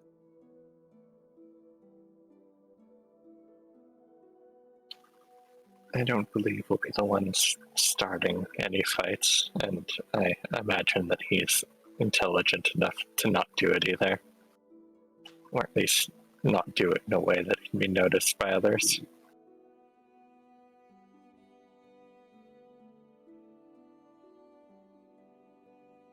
I mean, half the fun is making the other person look stupid.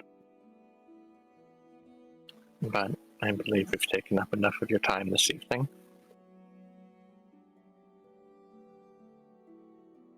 You have a lovely home. Thank you. Your place looks like something right out of a storybook. Thank my husband's whimsy for that. Tell them I said thank you for the experience. I will pass along the kind words. Now, if there is nothing else of import, I will take my leave. Is there like an other entrance here? Yes. Or like There is Okay. another set of double doors on the eastern wall. Okay, I was about to say, like, what are they gonna do? Like, throw themselves through the window? Can I try to get a read on her when she's talking about her husband? Sure. I seem to recall she mentioned something about him early on as well. You're welcome to make an insight check. Nope. This woman is made of stone. She's very hard. It's not definitely not your 6.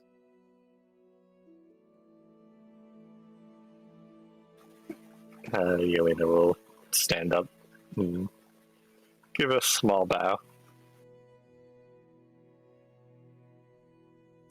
The Lady Mythonos will exit from the eastern doors without another word. Nobody will just sort of raise a hand and gesture to the doors on the southern side of the room and open them up again. We'll walk out and wait for everyone else. As you all enter into the foyer again, you'll hear from the other side a long, low whistle. And you'll see, standing in the open doorway, the man that was working behind the desk. Dark, curly hair, a well-groomed but curly-hued mustache, a set of glasses sort of tucked away onto his shirt, a brown vest, a tattered, no, not tattered, but slightly, like, stained, like, you can see there are, like, little spots of old wear on the sleeves and the shirt that are rolled up to his elbows. Pants and boots that have clearly seen a lot of usage. And he's just kind of leaning there, looking at all of you with these very bright, sparkling eyes. So, how'd the meeting with the missus go?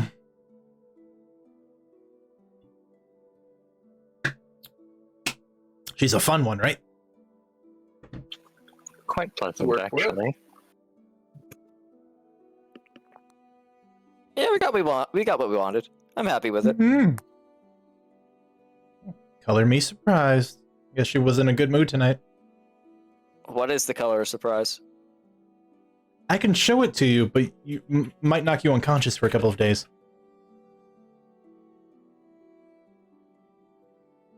I mean, I don't have a couple of days to be unconscious. It's also kind of a joke. I'd punch you in the face. Oh, I get it. It's salt. You're learning. Uh-huh. Pardon me, my manners. I'm Ezekiel Mythonos. You can just call me Zeke. Oh, you're the husband. Correct. You have a very wonderful home, and it looks like it's something out of a storybook. Thank you. That was what I was going for. I have never seen something like this before, and am still kind of taken aback by it all.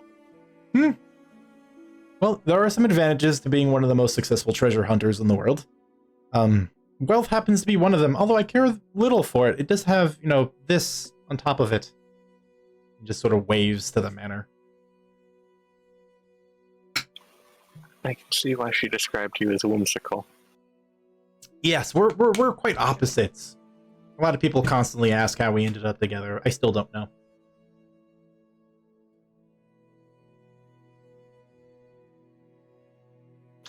Imagine that your treasure hunting is more for the thrill of it rather than the reward at this point. Well, at this point, I'm technically retired. I try not to step out to the world too much anymore. It's the young man's game. I have people that do that for me now. Admittedly, yes, I still very much enjoy it. And it was never for the profit. It was more for the history. And actually, that is how I met my wife. Her father was the minister of reliquaries in Albion. And I don't know if you know anything about Albion, but they have a very dense segment of ancient civilizations buried beneath soil out there in the mountains. And there was this particular artifact I was going after, and well, it was under her father's purview, and I tried to go through the proper channels originally to get it, and I was denied, and so I relinquished it from their possession. And that's how we met. I was about to joke, oh, he stole from her dad, and then that's actually what happened. Yeah, it's funny how things work out. Well, if you're ever looking to hire somebody to go treasure hunting, sounds interesting enough. Well, I always have a need for more agents. I currently only have about 24 on retainer. And then, when the adjutants are busy, I also hire them out. But right now, they've got their hands full with helping, put together the 6th district again. Yes, and we're a bit preoccupied with our own matters, but perhaps another time. Hags, right? That was you guys? Yeah. Yes. Yeah, okay. Yeah, good job, by the way. It sounds like they're all finished. All but one dead, and the one that lived fled. Won't be a problem for another couple of years, at least. Until they've gathered more sisters. Hags tend to, be very cowardly in that regard. I don't like loose ends. No, you really shouldn't. They're messy, they get pulled and caught on things, and clothes come apart, and then you walk around naked and you don't realize it. Very awkward. What are we talking about? We were talking about loose ends and hags. Right. Yeah, Stitch came by, not long ago. Had a bunch of weird stuff, he said. You recovered from the lair. Yes, we ventured in with them and took a look around. Yeah, it's all pushed away into the vaults for right now until we can spend some more time looking at it.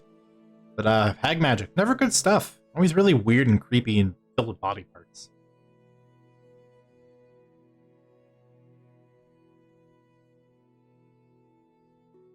I mean, that's an accurate description if I've ever heard one. Well, I realize I'm holding you all up. You're more than welcome to go. Although, if you would like a cup of tea or some coffee and some dessert, I was about to head into the kitchen and grab a snack for myself. You're more than welcome to join me. Wait. Core just looks to the rest of his companions before he actually says something here, but he clearly looks like he wants to take this man up on his offer. Same. Yeah, Hava and Nero are absolutely down for this. I don't believe we're in any rush to get home, assuming our escort is fine with it.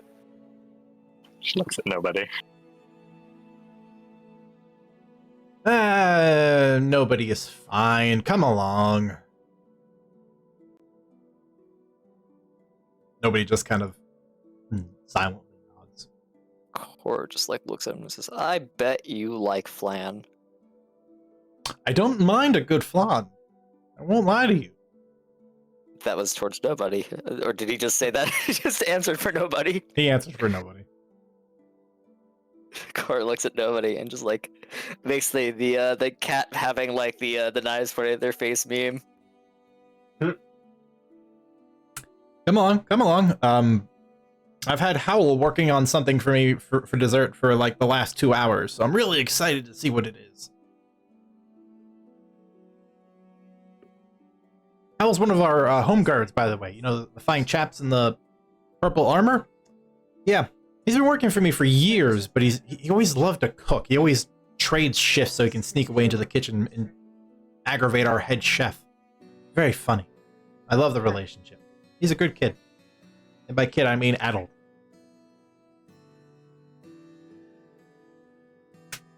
And he'll lead you down the hallway adjacent to the stairs.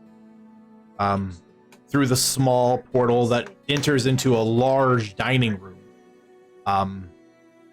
That has a single long table that could seat about 12. There is a family portrait off to one side, which is Zeke, Lucinda, and a daughter, who you can very much see aspects of both of the parents blended in. And it has this interesting quality where it looks like a traditional family portrait where Zeke is standing there, Lucinda's sitting in a chair, and the daughter's sitting next to the mother. And then as you walk through the dining room, cutting right, you watch as it sort of changes, like like those 3D cards where you adjust them slightly, it changes the picture a little. As you're heading into the kitchen, you see the image change. And it's just a picture of Zeke with his arms hanging over the shoulders of either of them. And he's got this big, goofy smile on his face. Like Zeke. Zeke's nice. Ugh. Well, you walk through the dining room into a servant's area for serving. And then from there, you step into a large kitchen. It's currently uninhabited except for one individual who is dressed in the same aforementioned wine-colored armor, except he's got an apron currently tied around his waist. Oh no, we found Nero's rival. And you see him currently decorating what looks like a chocolate souffle. He's got this colander, and he's currently dusting powdered sugar on top of it. And Zeke comes in about to say something, and you immediately see the guard hold out two fingers in his direction, just like, don't say anything, it'll fall.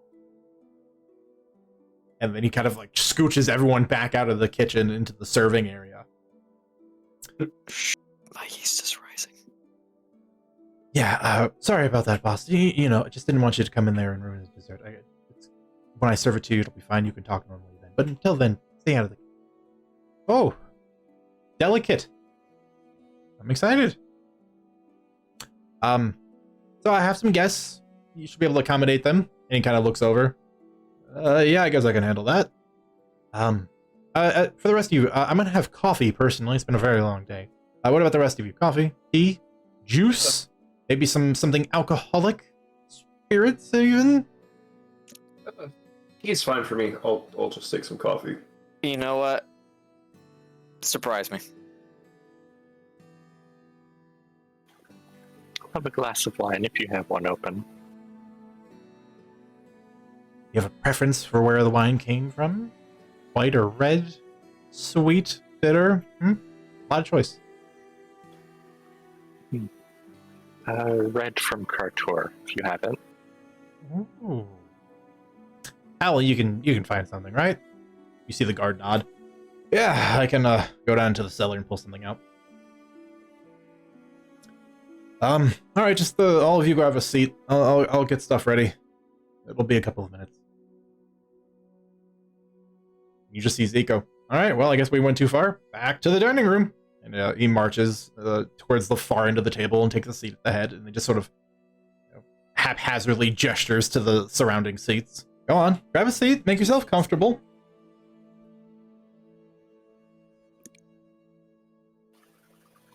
Takes a seat. So, tell me about yourselves. I know why you guys are here, but you know, what about you? What do you do? What do you like? What are you passionate about?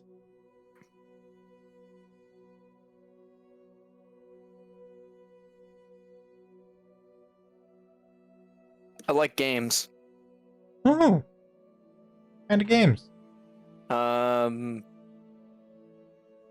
like a few board games, a couple card games, and I think cards are start talking about a few that he's played. Sometimes it might come off as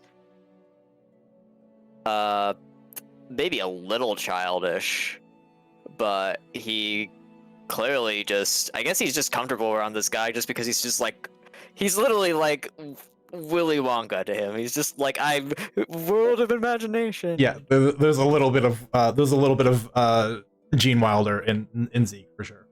Yeah, so it clearly starts talking about board games, starting with ones that maybe are a little bit more well known that people would probably be familiar with in this setting. Mm-hmm. I have to make a list one of these days. Yeah, and he just kind of goes down from there, and then just sort of just kind of pauses and says, no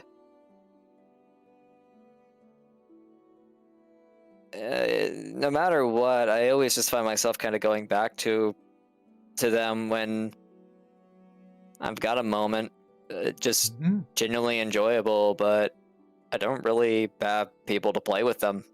So usually I find myself drifting more towards the ones I can kind of just do on my own. I think Cor thinks on that, and he actually looks a little sad for a moment. You know, I've found myself in similar positions before. Everyone else has very eclectic lives and are always doing things, and they can't always stop to play a game because people don't see the value in taking the time to enjoy themselves versus always working. It's a curse of the city, I swear. How about, because my wife has recently come into a lot of real estate, we create a place where all of the games are available to people, they just have to show up and they can play. Like a casino. Well, yes, but without any of the gambling. So a free casino. Yes, but without any of the gambling. Like a hobby shop. Yes, that sounds closer. Like a community center? An inn? Well, I mean, so I suppose you would probably still have food and drinks. You know how long sometimes a game can go. So like a game hall. Yes, something like that. Well, probably later foods. So maybe like a game cafe. I like that. I think it could work. I'll have to go into the city planner's office later and propose that. Then we just have to hire someone to run.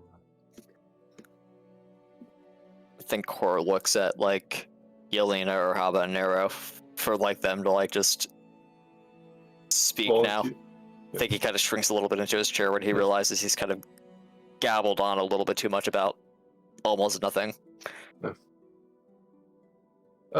We cook. Oh, Monster Munching up on the side. What's your purview? Yeah. Right now we're employed in a dwarvish eatery, but mostly curries at the moment. A lot of spice. A lot of variety. Yeah. There's currently someone under my employee that is a great dwarven cook. Honestly, prior to him, hadn't really experienced a whole ton of it. Well, actually, yeah, he's one of the adjutants, although he's a little, by comparison to many others, a little more prickly. But he's the one that's built that amazingly beautiful castle outside of the manor.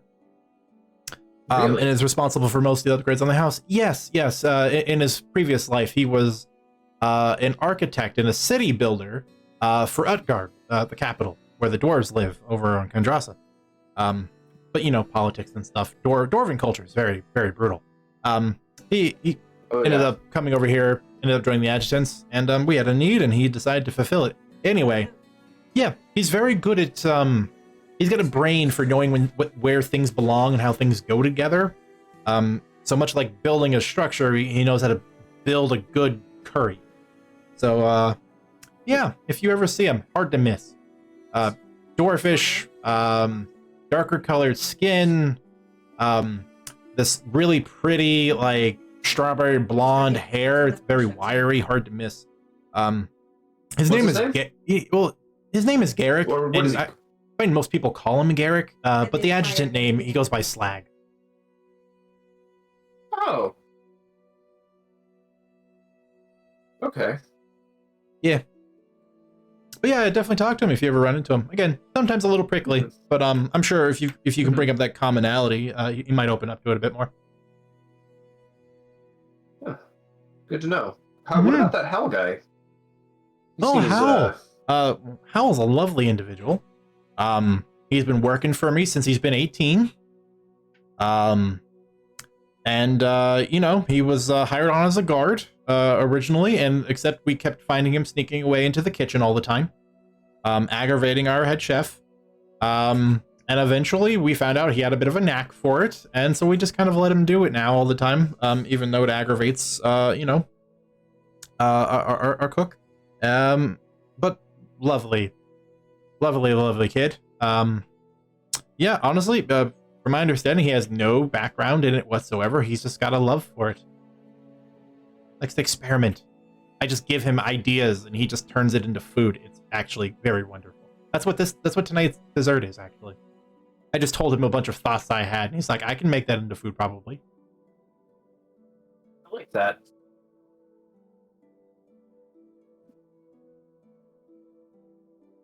But, yeah, no, I suggest you can talk to him. I'm sure he'd be very open for some discussions for food. Given the other, professional in the house that deals with food doesn't like him because he steps on his toes all the time. And it's around this time that Howell actually exits the serving area, and he's carrying a large tray of drinks. And he sets down the teas and the coffees. And he sets down a decanter and a chilled glass in front of Yelena. And you see him look down at Zeke down at the end of the table. Found a good bottle. Solid vintage. A good example of Cortuli wine. So, and then he turns to look at you, Yelena. Hopefully, it's what you were looking for. I tried to pair it as best as I could with the dessert. So, let me know how it goes. Thank you. You see him just kind of wander back off into the kitchen. Yeah. I suppose if everyone else is sharing their interests. Please do. I'm personally a fan of the arts, music, dancing, swordplay. I took a bit of veer. Now, swordplay as an art, or swordplay for combat, or a bit of both. Yes. I thought so. I could see it. If it isn't obvious, I grew up in the desert. Yes, there were hints of it, and of course your Cartuli preference. I made some assumptions. I was going to confirm them before saying anything more.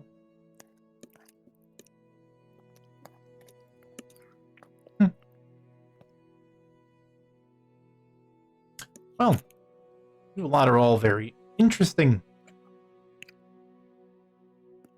And I'm assuming you came here to speak to my wife about something grim, as is often the case when speaking to my wife. Yeah. You wouldn't be wrong on that. Seems that we're likely going to be going to war with Constamon. Oh, I've heard of him. Not a nice guy. Yes, he's currently holding a friend of ours hostage. Oh. That's not good. We needed to get into the ball where they're holding them. All right, so you came to the Circle Head that was new and didn't have much of a reputation amongst the other heads yet. Gotcha. Well, when you put it like that, it doesn't sound as great. I mean, that wasn't the I wouldn't necessarily say that those are the reasons. Well, seems like a wise choice either way. And I think it would be better to say that we took a recommendation from a friend. Also fair. Well, and Lucinda doesn't really do favors or, really carry the weight of nice words. So if she agreed to help, that means you at least prove something to her. So that's good. That's good. I like her. Me too. I would hope so. Married her.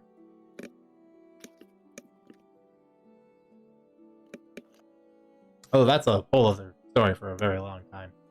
I stole from her father for years before she actually decided to even show interest in dating me. But did she shoot you? A couple of times, yes. And I kind of knew that was a possibility given, you know, Albira have guns. So, yeah.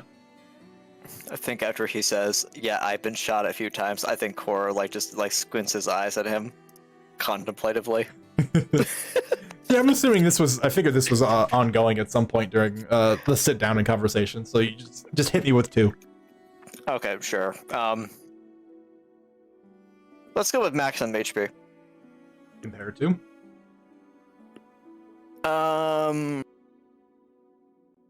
Let's see. Maximum hit points compared to... let's do the same exact thing.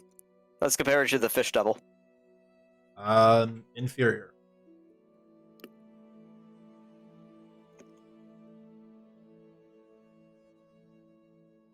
Okay.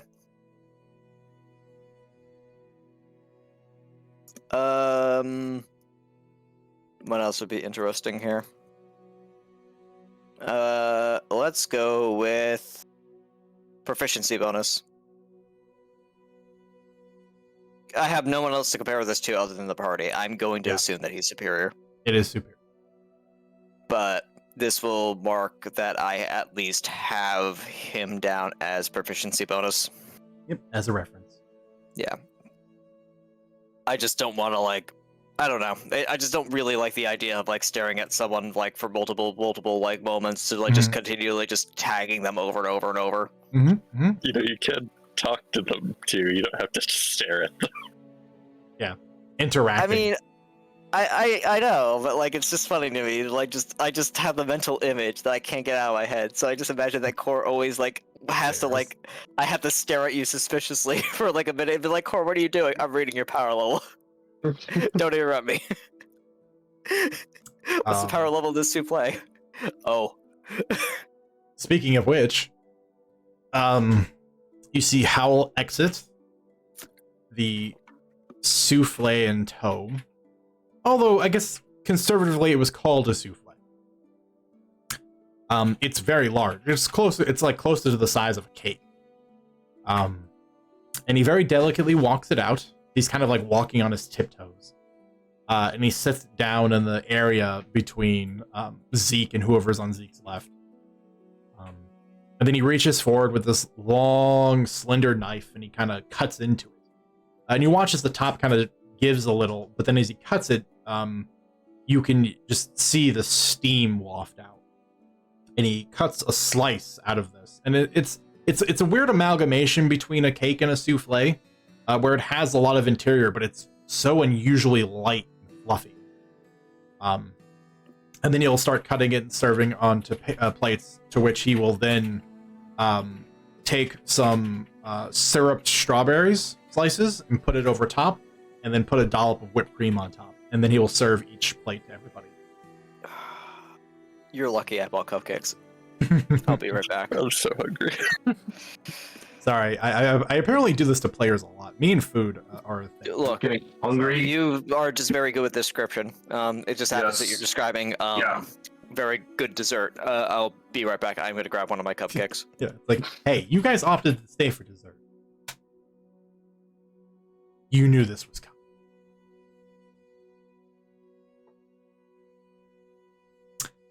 And the dessert is shared. Yeah, Helena's not going to hesitate. It looks delicious. She's going to start eating. It is exquisite.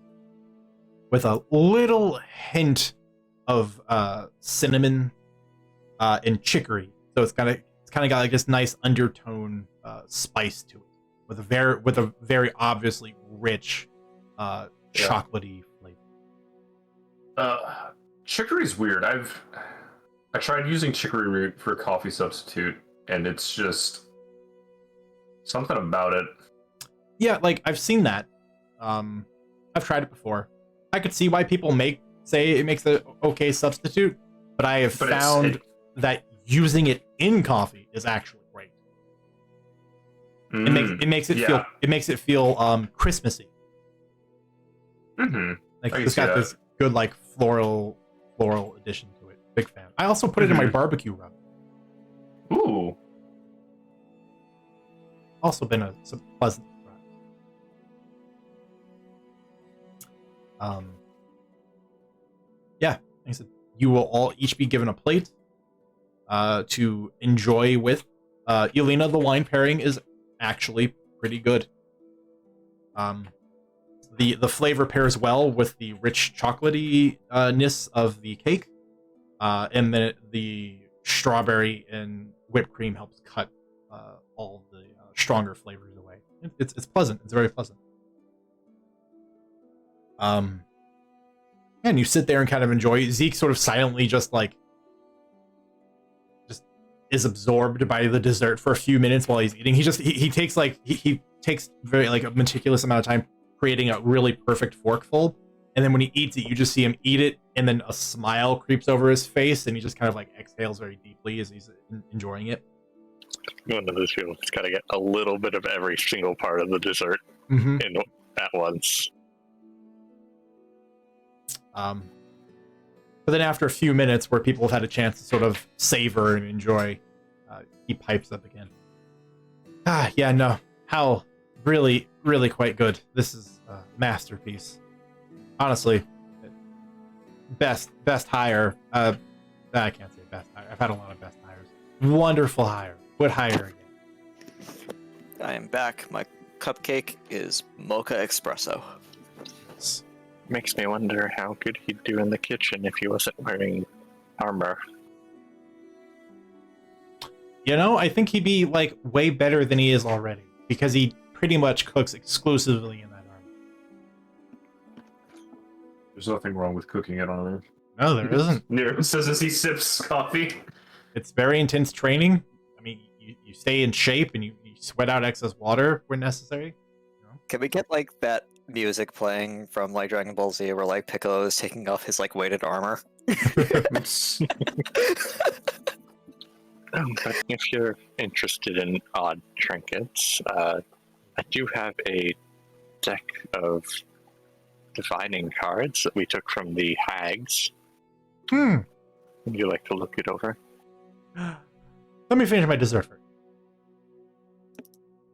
And he takes a couple more minutes, and once he's finished, he will sort of he'll actually, you'll watch as he'll sort of casually lift up the plate, and then he'll he's reaching to pass it off to someone that isn't there, and then you watch as the plate just sort of floats away. Okay, that deck of cards. I think your Let's plate see. broke. She'll take it out of her bag and just place it down in front of him on the table. Yeah, I mean, these definitely belong to a hag. I can smell it. But I finished my dessert. And he will pull out a set of gloves from one of his belt pouches and quickly slide them on. And then he'll undo the twine on the bag and pull out the deck. And then sort of just begin expertly shuffling them. And then splay them out onto the table in a perfect fan. Oh, I'm quite surprised. These are, I mean, other than being horrific, because you ever see a hag deck, you never forget a hag deck. Well made. Certainly magical. There's some use in this deck for sure. Any of you interested in fortune telling?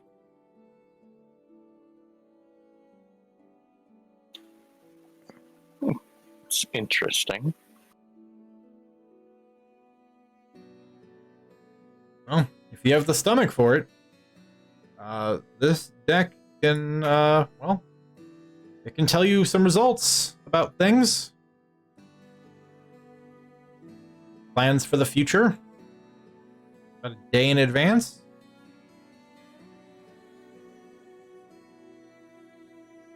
It certainly could be useful.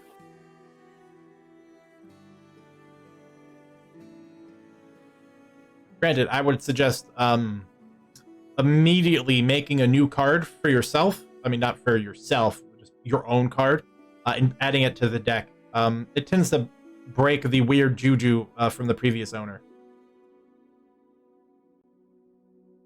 And given that they were hags, I would highly suggest it. I'll see about doing that then. Thank you. And he'll sweep them all back together, put it back in the bag, and hand the bag back, taking off his gloves.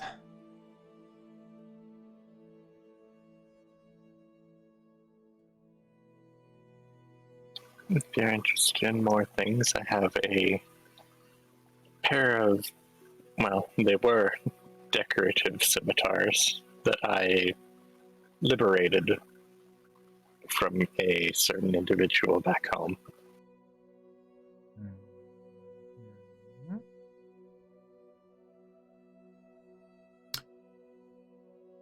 Well, let me see. I'm always interested in trinkets, especially for those that have a story attached to them. She'll unsheath both of her scimitars, the flame kind of lighting up the table. Mm. She will carefully lay them out in front of him. Ah, very showy. Ah, yes, I know this magic. That was a personal touch that I had done. Mm. It helps with my performances and being able to see in the dark. Yes, both of those things are helpful. Well balanced. Dwarven, if I'm not mistaken. Slightly blockier Yes. crossguard is very telling.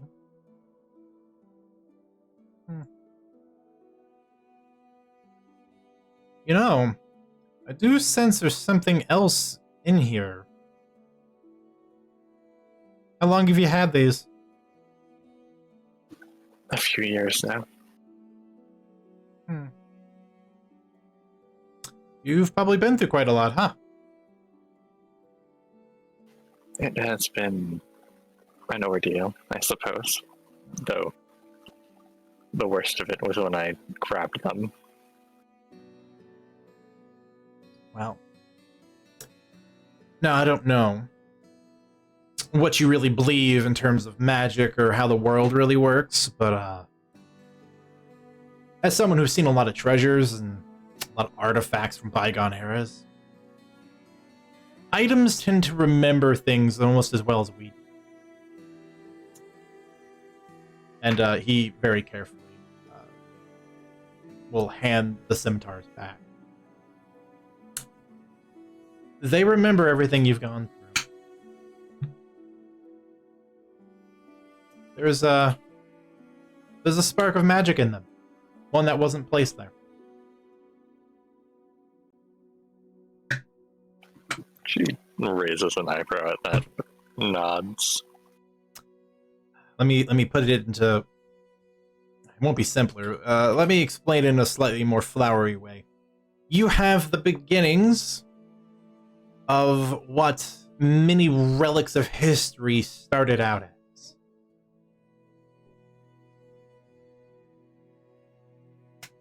Things that many people would hoard or treasure from thousands of years ago. Little fiery essence hides away in your blades, waiting to be awoken. Run a finger along the scimitars and just say, well, I suppose I'd ask how one would awaken that.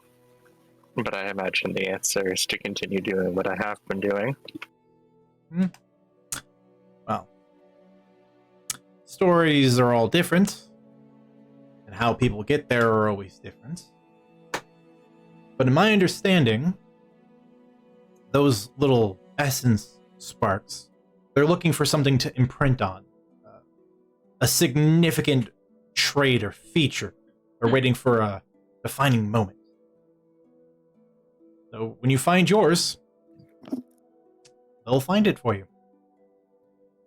So keep doing whatever it is you're doing, and it will catch up.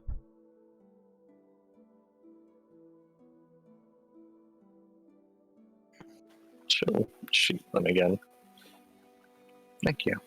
Mm-hmm.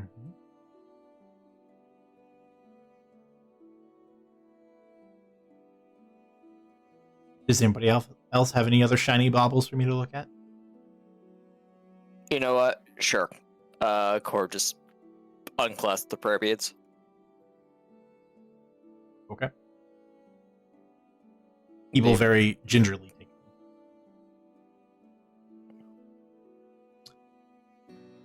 I'll be honest with you, you didn't strike me as a man of faith when I first saw you. He says as he's very closely studying the beads. Cord didn't say anything when he has the beads off, and doesn't answer that just yet.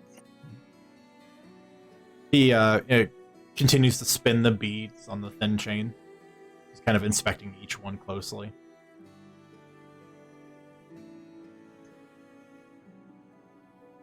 So, do you want to know something about these? I just thought I'd show them, and I don't know. Thought I'd see what you'd say. I've been showing them to a lot of people. Mm. And I'm trying to figure things out for, well, not just them, but for myself. Well, there is someone patiently waiting on you to figure things out. He says very pointedly with his eyes looking between you and the beads. Well, they can tone down their standards just a little bit because I'm doing my best. He just stares, looking at the beads.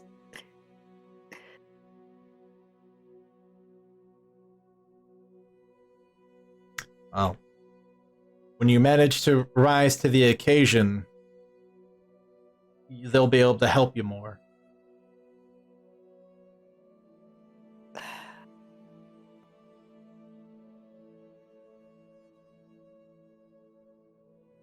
And he'll hand them back to you. And as he does, he takes a long moment and sort of just sort of stares at you, and then very very gently he says, "I'm sorry for your loss."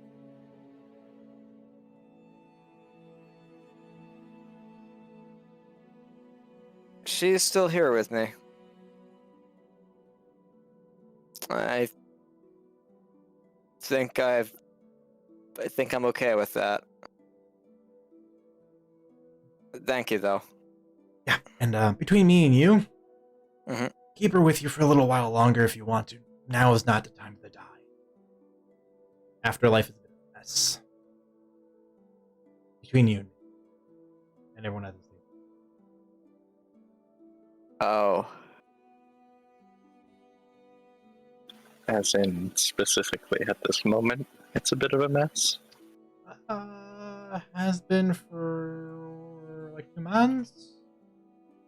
Complicated, and you know, so, and he puts his hands together, kind of folds his fingers between each other. So, are any of you religious? You know, God's fearing individuals by chance, or even particularly care about gods in general? So we were active, but we acknowledge them. It's complicated, I guess. I guess I would, if I had to say, I do care. Like I said, it's complicated. Cord just says as he puts the necklace back on. Fair. As it should be with everybody, to be honest with you. Gods are very complex and sometimes annoying people. But let me explain this plainly.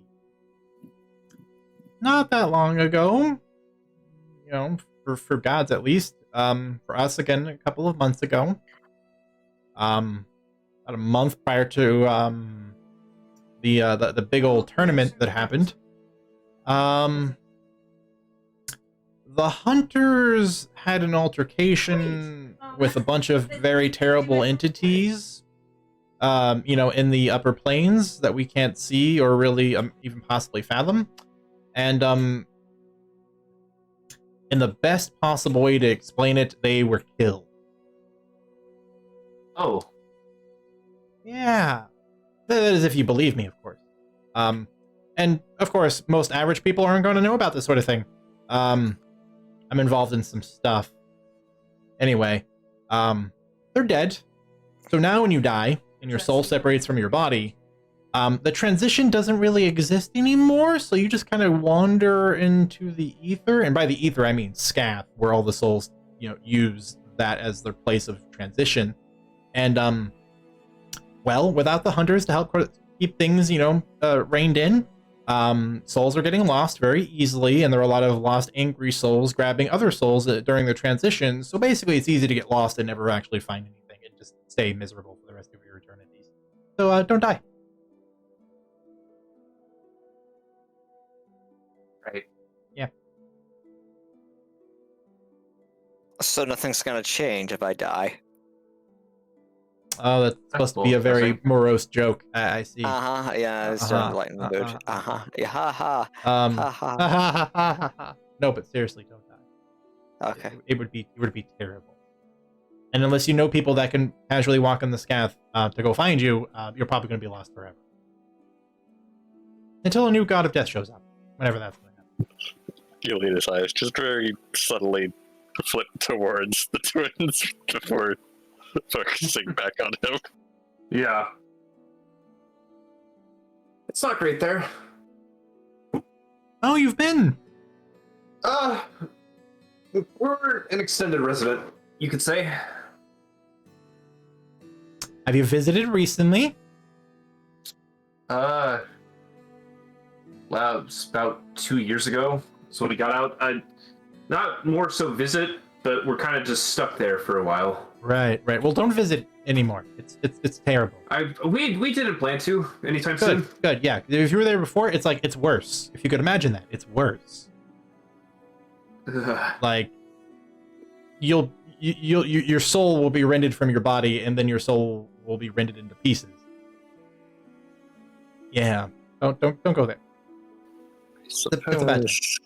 I'll be the one to ask the question since you seem to be in the know. Yeah, I'm very knowledgeable.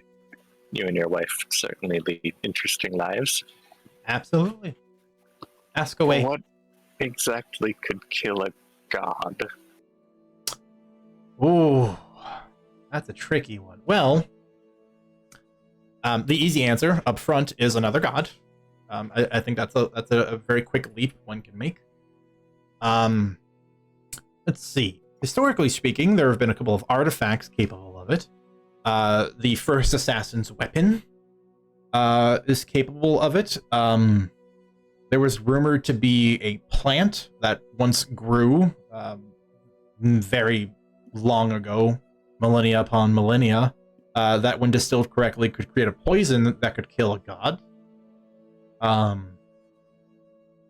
Now, and it's important to clarify, gods, as we understand them, can be killed by anything that is originally primordial in nature. So, powerful elementals, if they got the upper hand, could kill a god because it was of their nature to destroy us mortals. And gods are now just more or less mortals that have been ascended and are extremely powerful for a long period of time.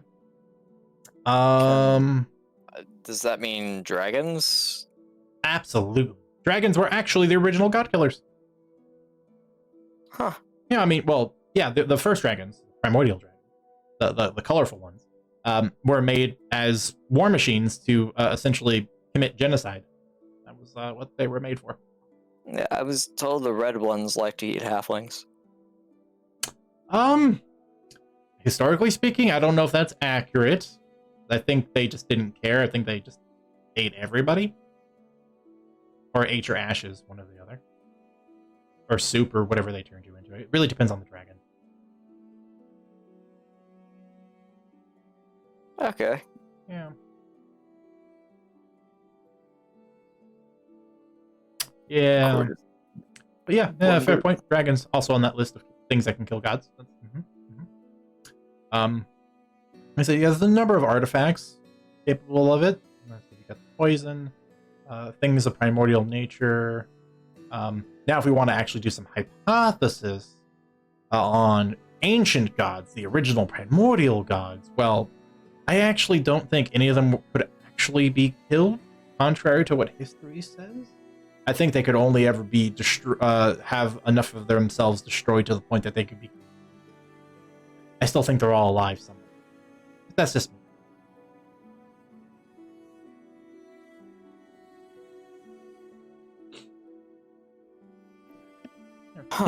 That's for the gods of death. Yeah, it's a really funny concept, though, isn't it? Like, how do the gods who oversee death die? Where do they go when they die? Is there another god that oversees their deaths when they die? Is there a god that collects gods when they die? Do they have a place to go when they die? Do they have a happy little realm where they pretend that they have their own god realm again? I don't know. These are the questions people need answers to. I don't think about these things. It's so far above me. If they are so powerful, then why would death stop them? Good question. I don't know. Because if they went to their little death realm, you'd think they'd still be powerful enough to just walk out. That's what we all thought. Maybe they just went somewhere else. Or maybe they've been locked in a tiny little box. Hard to say. I don't really know. My vague understanding of the hunters is that they're a pair, correct? One's a wolf, Perhaps they've one's a been lamb. separated. That would be a good tactic for weakening them, for sure.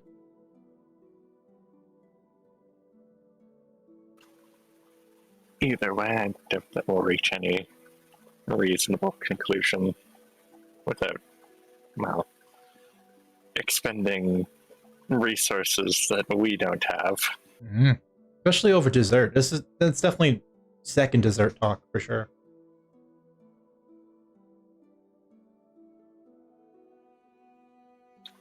I am curious about one thing, and you seem to be quite knowledgeable about a great many things that are happening around the world.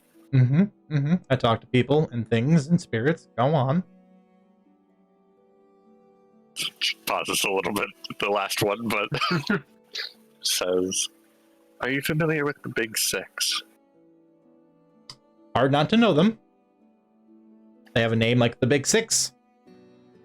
And, you know, I'm a slightly more casual acquaintance with the dear Rainsmere. So, yeah, no, I'm a bit knowledgeable. What of them? I'm looking for information on one of them specifically, or I suppose if anything has been heard about them in the last few years. Kadir Sunley. The name rings a bell. Let me think. As I roll the dice. What are the big six? Make a history check. I like how History check. Yep. Cor stares at the ceiling. They're just screaming at him. He's like, I'm doing my best. Is that not good enough for you?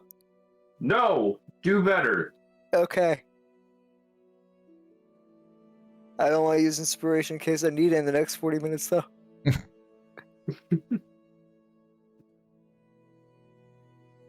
Well, a 12 is not going to do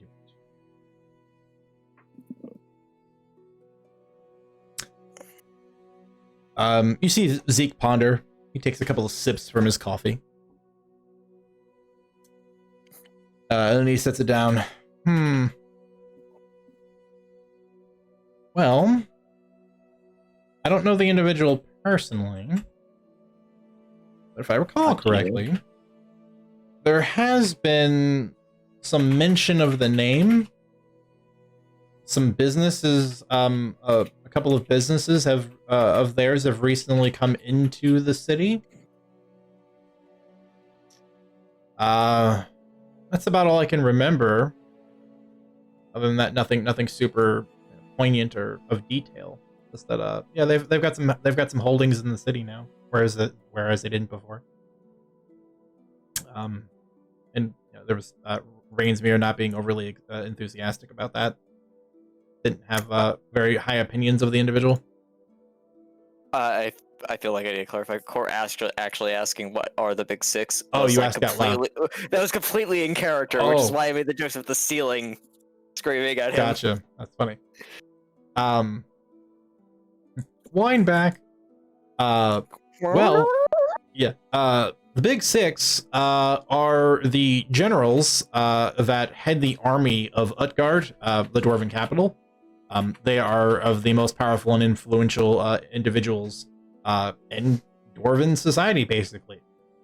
And they sort of ebb and flow, and they change positions every once in a while. And by every once in a while, I mean like once every almost 1,000 years, because dwarves live a long time.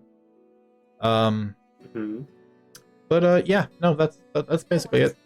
Big war people. There's a group of them.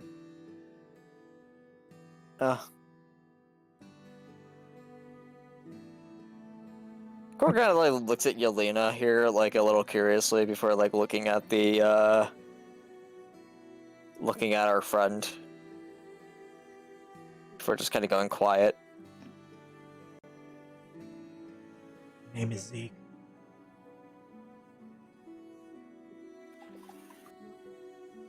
Do you happen to have any information about where these businesses are of his? I do actually. Well, so he stops and he furrows his brow, trying to think really hard. He has 2 holdings. One is in the 7th district, and the other is in the 9th. And then you see him stop and like really think. Yeah, no, that's correct. Yeah, 7th and 9th. There are 2 warehouses.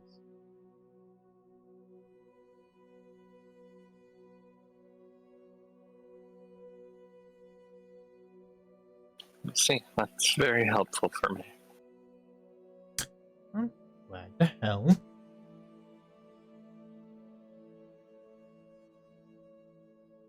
Are you planning on doing something illicit with that information? Given the chance, I would be slitting his throat right now. That would be very difficult. Yes. But, Well, I intend on being careful. fair. Yeah, I would suggest it. I would highly suggest it.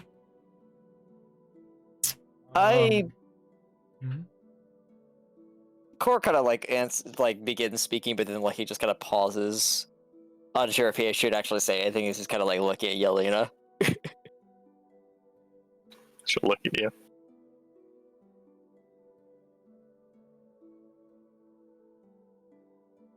Just waiting. Core, I'm gonna roll a dice.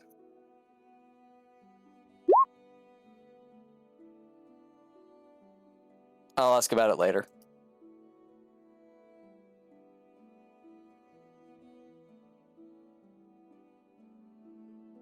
Very well.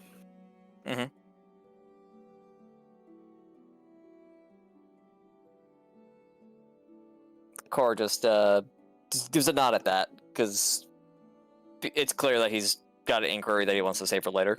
Just put a pin in that.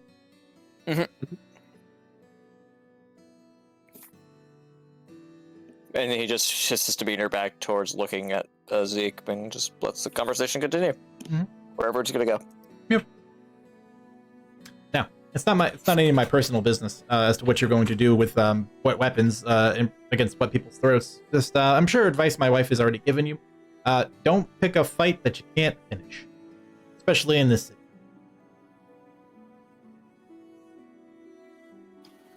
I've waited this long.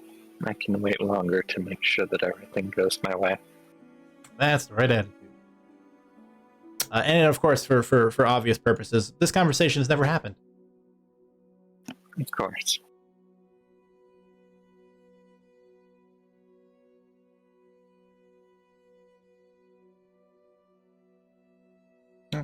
moderate amount of time has passed since sitting down with Zeke and participating in dessert and talking and sort of enjoying his company.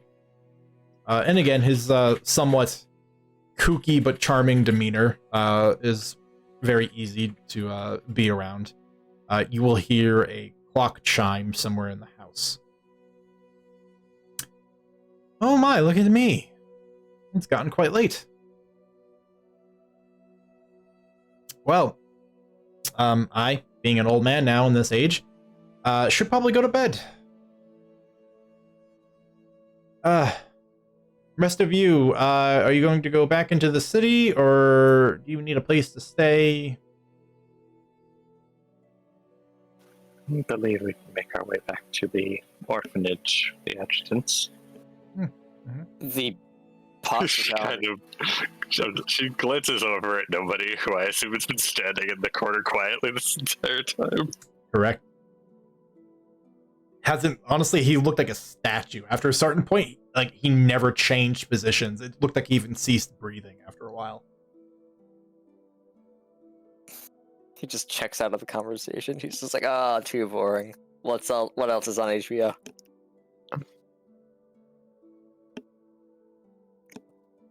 Cor will say, thank you for the hospitality, though. I really do appreciate your really good company. Oh, thank you. Yeah, I have to work very hard to contrast my wife. So I'm glad that you've enjoyed your time here with us.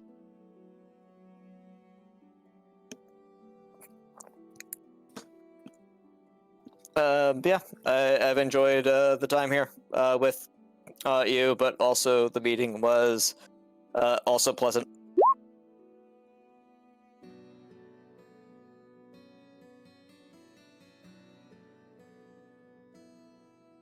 Yes, thank you for your hospitality.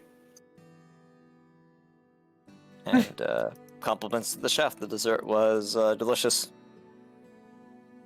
I hope that I'm able to exceed expectations so that maybe we could do this again. Well, you're always welcome to stop by if you can get out here.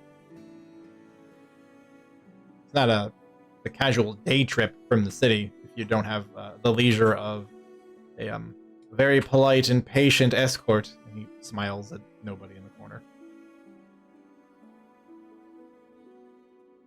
I think Cor just kind of frowns when he looks at him.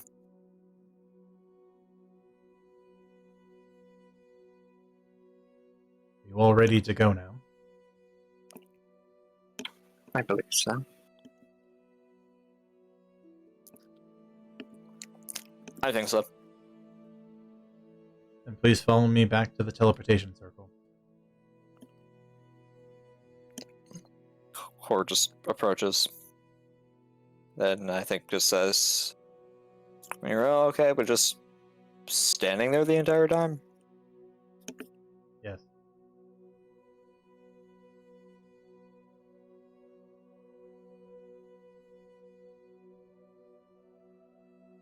Okay.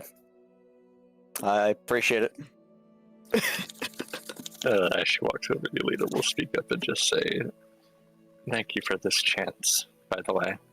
We most certainly wouldn't have gotten a meeting like this without your help. Yes. Of course. Please continue. And the less words you speak, the happier I will be. And he just begins walking.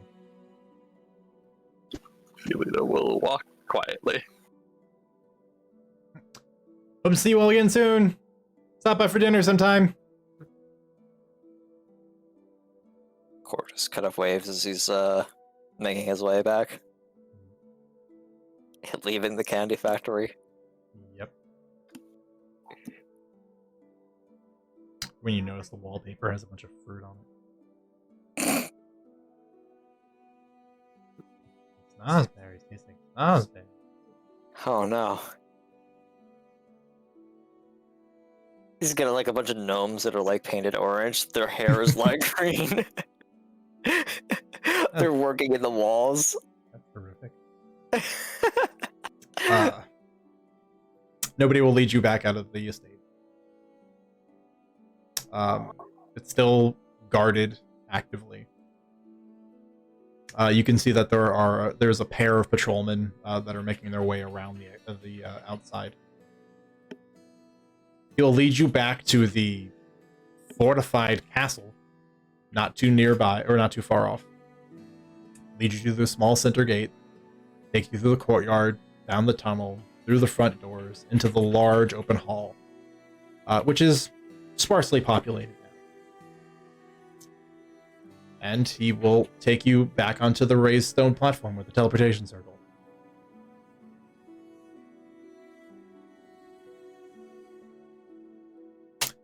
And there are no further comments to it. Just like before, the fingers will individually write out their own runes. They will swirl and dance around him, coming to form a single line, and then he will press one and they will all brightly glow until you are blinded by white light. You feel the vertigo and your stomachs raise up into your throat until you eventually feel yourself settle back down onto the stone platform. Let's do another round of constitution checks. No. Oh no! I want to keep my food down. You can't do this to me. If Don fails it, he throws up in real life. I'm gonna if I fail it, I do throw up in real life. Oh no! I'm gonna blow my inspiration. Can you roll mine again? I stepped away for a second. Yeah, I got you, Sam. I have one more. I have to win. Narrow can't. I did it.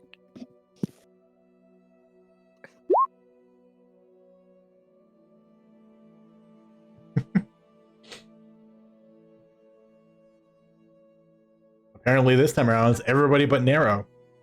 Yep. I got used to it. He just disappears entirely. Oh no!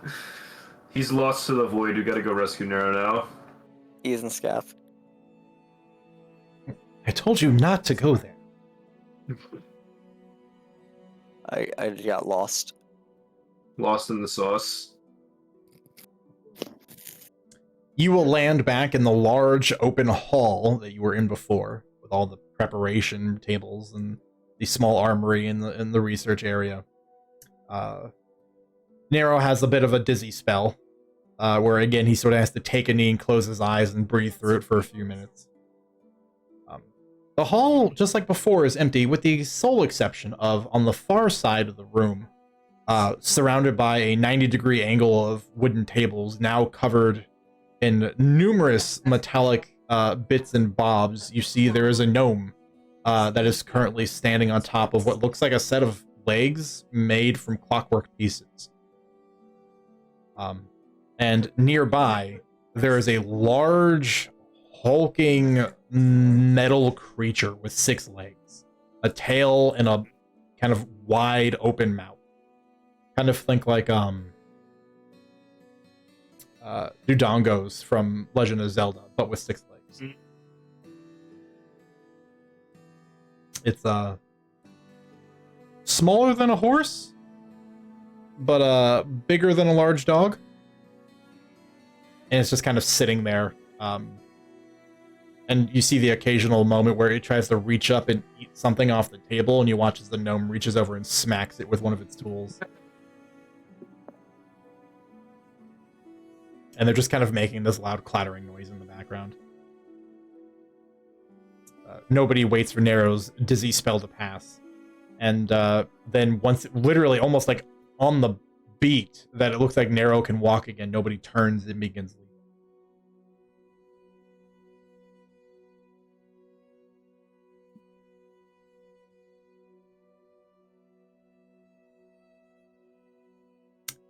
People pass through the illusory door and wait for all of you to exit with him. I think Cora's gonna follow. Okay. You're back out into the training yard. The moon is peeking through the dense gray clouds hovering overhead. It is very quiet. It is nearly midnight. You will turn around behind you and see that the shed with the large chains in the lock seems perfectly normal. Then nobody will sort of just gesture to the orphanage. There is nothing further. I will take my leave. Thank you again. Thanks, nobody.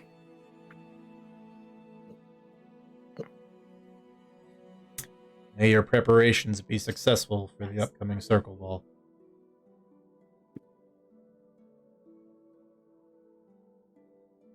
And then just walks away. Eventually vanishing into one of the few entrances into the orphanage.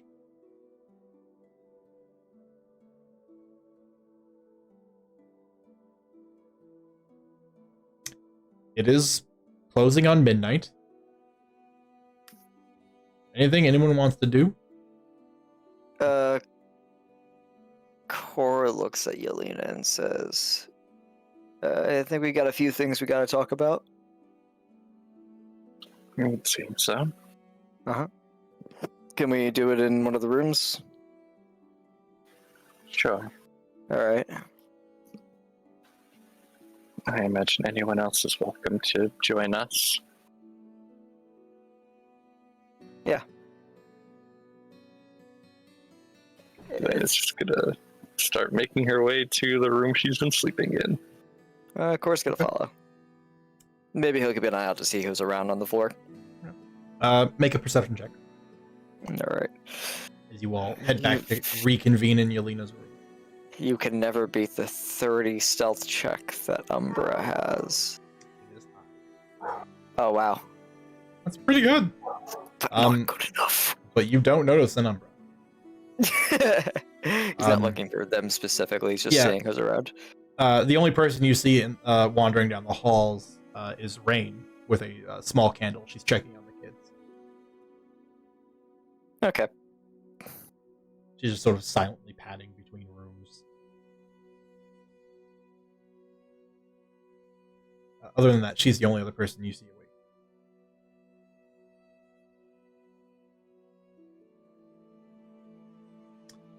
Eventually, you all reconvene into Yelena and Stella's room.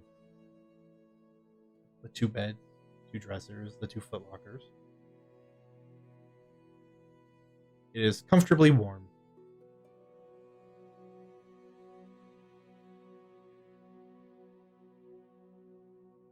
Cora's gonna find a chair to just sit down on and take the backpack off. So? Wait for everybody to be in. Yeah, well, I'll follow up on the thing that is immediately on my mind. Just because I wanted more clarity. I didn't want to talk about it in front of Zeke, but I just wanted a little bit more context about your relationship with this dwarven general. I think I'm putting some pieces together, but I don't want to make assumptions. He was my master before I escaped.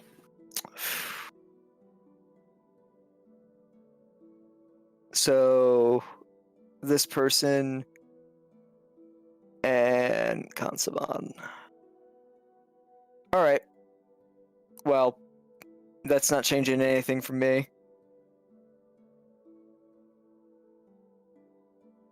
You want to get back at them? You want to tear down everything that they're doing? Fine by me, I'll help you out.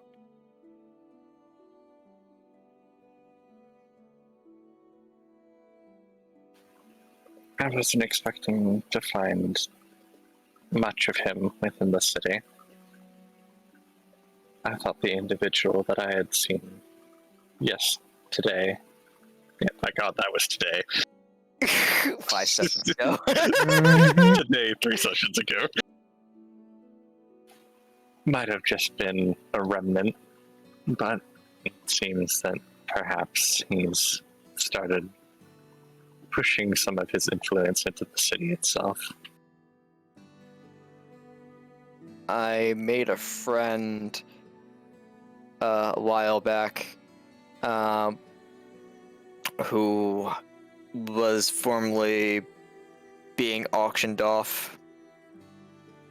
I've kind of seen how ugly this stuff gets, and I don't even know. I don't even know a quarter of it, but considering everything else that's been going on,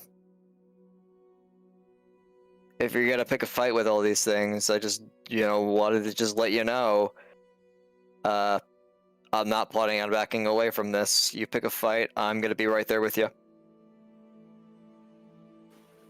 I appreciate it. Depending on how things go, this might be something that takes years. Like I was telling the Circlehead, and like you've seen, I thought I was going to die doing this. I didn't think I'd be able to live through taking down a bunch of hags, a bunch of these things, but I'm doing it, and I'm not just doing this, I'm meeting my goals. And I find myself changing. I mean, yeah, I'm openly working through things as I'm, not stoic or whatever. But I think I know just where I want to go with my life. I want to do more things like this. I want to fight back against these types of things. I'm realizing now I actually have the power to make a difference. I've already made a difference. And it seems like there's a bunch of people here who've got the will to want to do that. And that's what I want.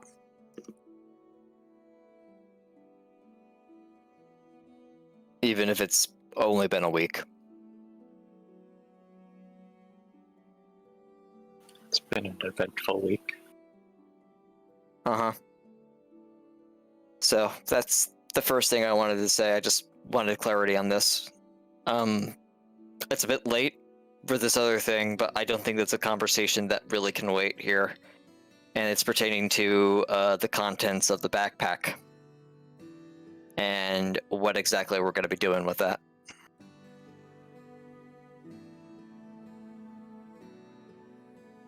Because we have options. I was going to ask if you could let me take a look at it for a little while. Yeah, sure. Of course, gotta start fishing it out. It's still in there, right? Mm-hmm. Yeah, okay. Just wanted to make sure it didn't mysteriously vanish during the teleportation circle, or Zeke's just like, haha, I got it from them, right into the vault. Yeah, Core will do that and let you handle it, Yelena. Throws into the drawer with all of his other Infinity Stones. Right? Yeah. I was only missing the red one. Now I've got the complete collection of dragon souls. We will get rid of. We have to thin the population.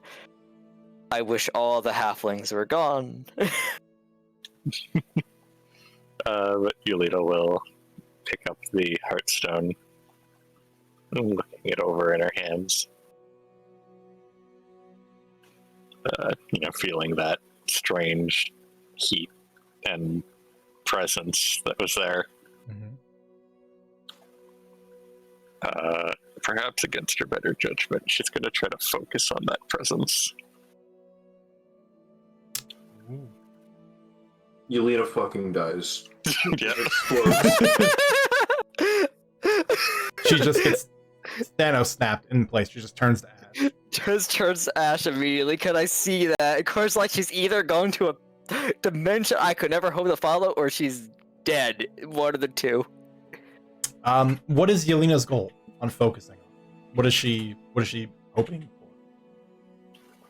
To get a better understanding of what's in here. because she personally believes that this thing is probably still sentient. Okay. How big of a roll do you want to make? Do you want to do just the d20, or do you want to throw the fate die at it too? Let's throw a fate die. Let's see if Yeah. we can get on that one and kill Yelena this session. I would love to throw a fate die at this too if I could. This I don't is think how- I can though. This is how you summon a red dragon inside an orphan. But all right. This is do how it. Yelena gets possessed by a red dragon. And Can we now all- Can we just do like a party D100 roll? No, absolutely. that sounds horrifying. Absolutely not. I don't want to be responsible for whatever the hell Yeah. this There results are in. rules that exist for a reason. These are individual rules for individual players for a reason. Okay. I had a rule before that let people game the system with inspiration points, and it never ended well. So yeah, let's throw a fate die at it. Okay, let's see. Oh, wow. Okay, that's actually something.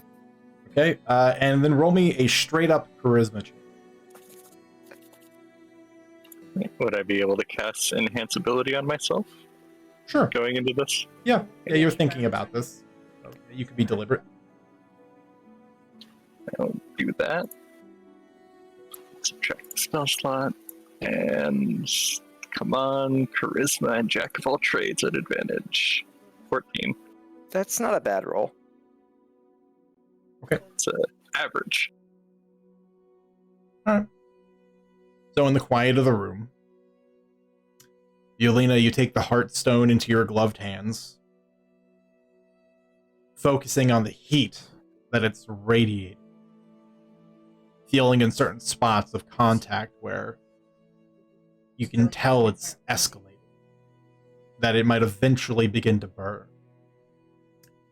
But it is in that crest, in that moment between warmth and destruction, you find a weird balance as you focus on it. Your mind almost enters into a place that seems outside of your physicality.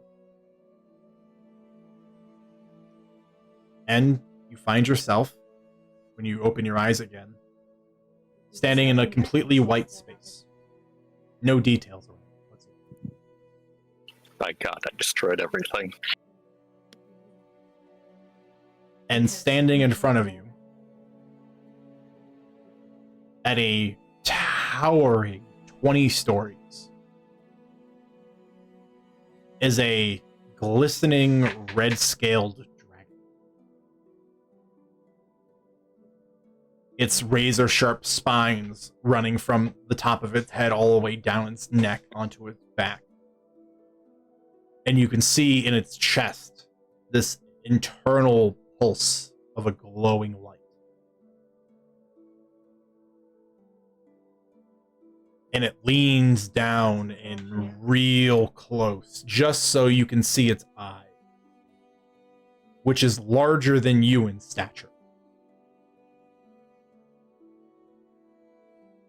And it observes you, and you watch as the eye sort of focuses in. Its double-layered eyelids kind of blinking over once. And it just sort of takes a moment and stares at you. What do you do?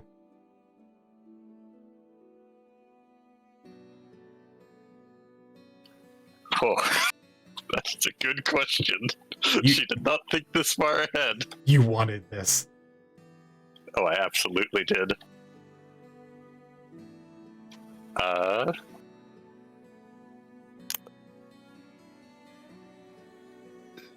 Do the most Yelena thing that you're ever gonna do. The dragon. So it's like leaning really close. Its eye is like right up near her, right? Yep. I think she'll look down briefly. Is the heartstone still in her hand? It is. Okay. In that hand, she's going to conjure a produce flame. With her other hand, she's going to reach out and touch beside the dragon's eye. and just kind of keep eye contact with it. There was a long moment as your eyes are locked. You see its mouth part open, revealing hundreds of razor-sharp teeth. And then you begin to watch as embers in this glowing internal light grows brighter. And you can feel this immense heat radiating from the cracks in between its mouth. Like it's mirroring your decision.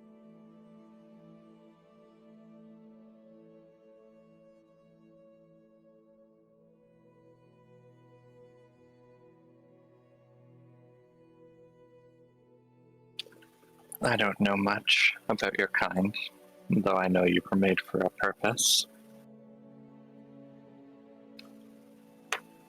I can't promise that I have any intention of wiping out mortals, but there are some that I wish to annihilate. And I also know what it is like to be held in a prison, to not have a say on what your destiny is.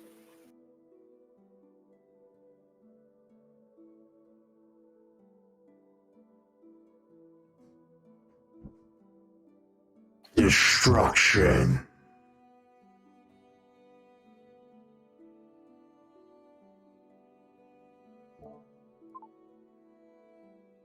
Make a persuasion check. Well, I don't know how real this place is, but enhanceability might still be going. Roll with advantage. Man, I probably should have used all those bardic or this inspiration. I mean, you Who'd weren't have- expecting this. Yeah, so- who'd have thunk this is where we'd end up? I don't really have anything I can do to help that, unfortunately. If I had something to give you, I absolutely would. But I don't, unfortunately, so... Well, here, your efforts will have paid off. I'm going to give you a one-time advance on the 4 points of inspiration you would normally be earning from all these written recaps you've been doing. I'll give you one reroll right now. Okay. God, I wish got I could this. give myself bardic dice. You're the wrong college for that. God. Oh, Oh, A 1, a 2, and a 3. And a 4, but that one doesn't count. oh. That's really funny. I tried. 7, 8, 9, 10.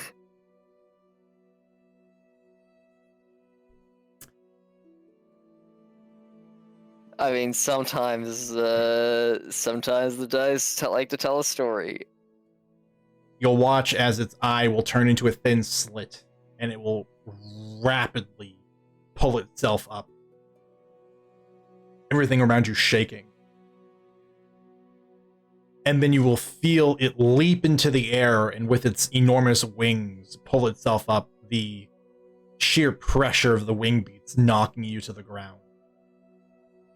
And then you watch as that glowing internal light grows brighter and brighter as it grows and gathers up its neck into its mouth, dripping with liquid fire, and then it unleashes its breath upon you. And you are snapped back into the room. You are covered in sweat. And you can tell where you've been holding the Heartstone.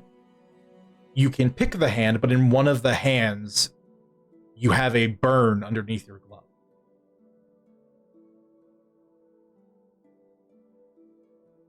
And you hear echoing in your head a name.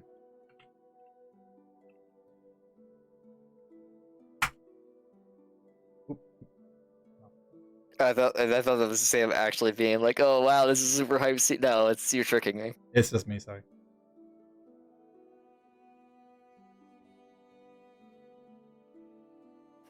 What do we see in the meanwhile?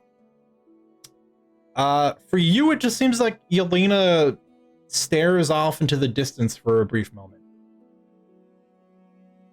It literally only occupies a couple of seconds in reality. Okay. She snaps back, kind of takes a couple deep breaths, looks around, winces a little bit, and looks down at her hand. She'll kind of quickly swap the hand she was holding it in her left, place it back inside the cloth in the box. Or helps you put it back to the best of his abilities and says, You doing okay? You're not looking so hot. Cord completely over his head, not trying to make a pun. I had a brief encounter with the dragon inside the gem. Oh. Okay. I believe you. Unfortunately, I don't think much came of it, though I do know their name. Candleroar, the Ashbringer.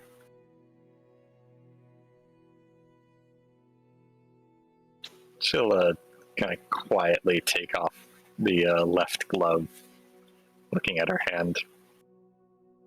Just see how bad it is. Bad. 3rd-degree burns in the perfect shape of the Heartstone.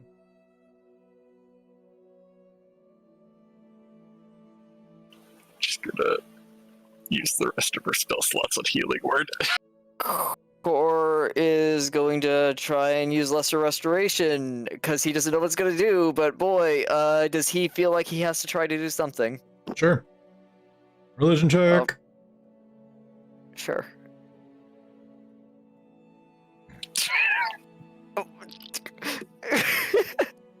Does something happen?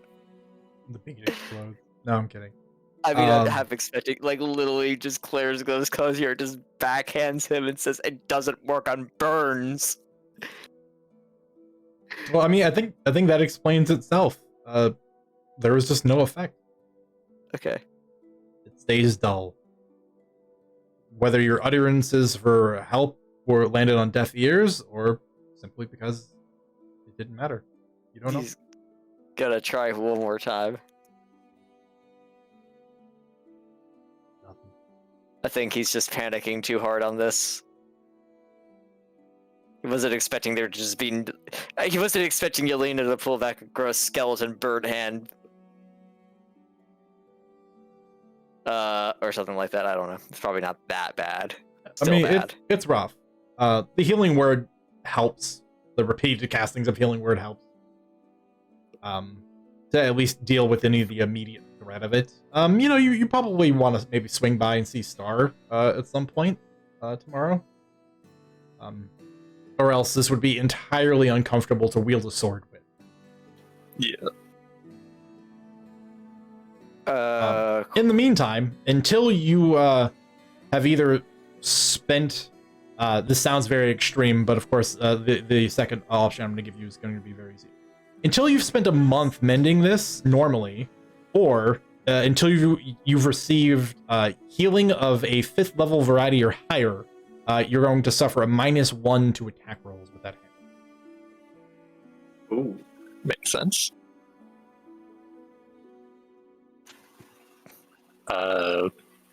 Kind of just, when she's done healing, she'll pull the glove back on. Jeez.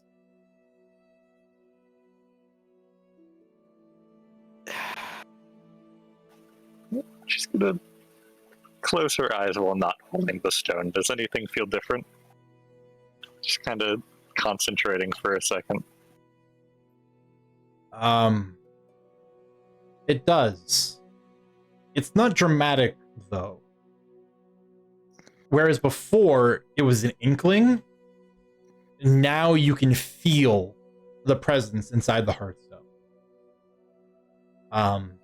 And the undertone of it is you feel fury. Unbridled fury from within this heartstone.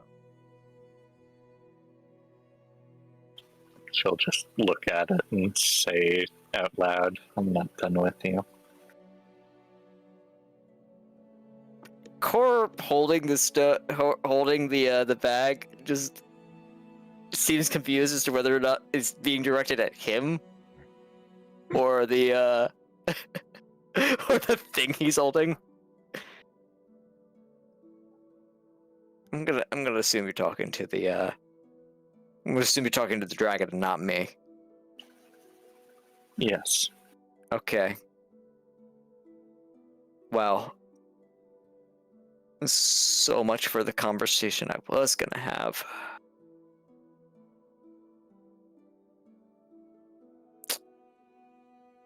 I want so badly to just spend a charisma token on the dragon, but I don't think there's any reasonable way to implement that. Nope. You were college roommates once. Core begins putting it at the bottom of his backpack again.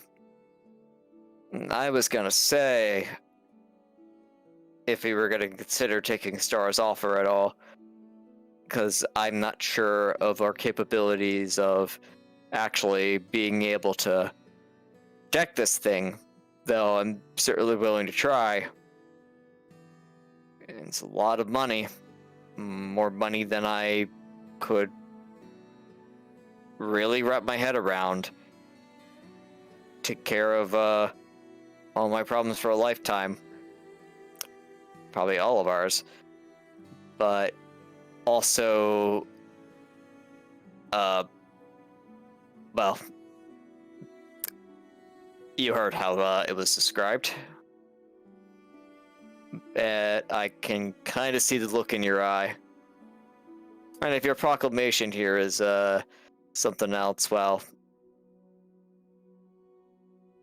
I'm gonna say that we're discounting that option, and that we're gonna be hanging on to this. I prefer to hang on to it, at least long enough, so that I can see what can or cannot be done with it. Alright, well, I'm just gonna let you know right now. Those third-degree burns extend past something that you can cover. It's gonna be, well, don't let yourself get engulfed. I like it too much to see you get, you know, incinerated.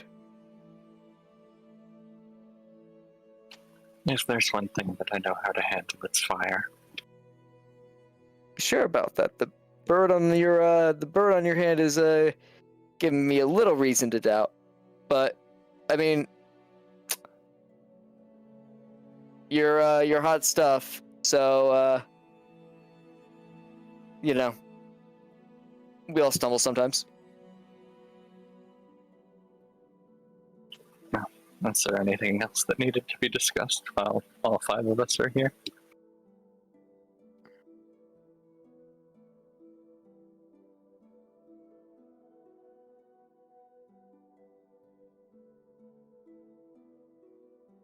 I'll take that as a no.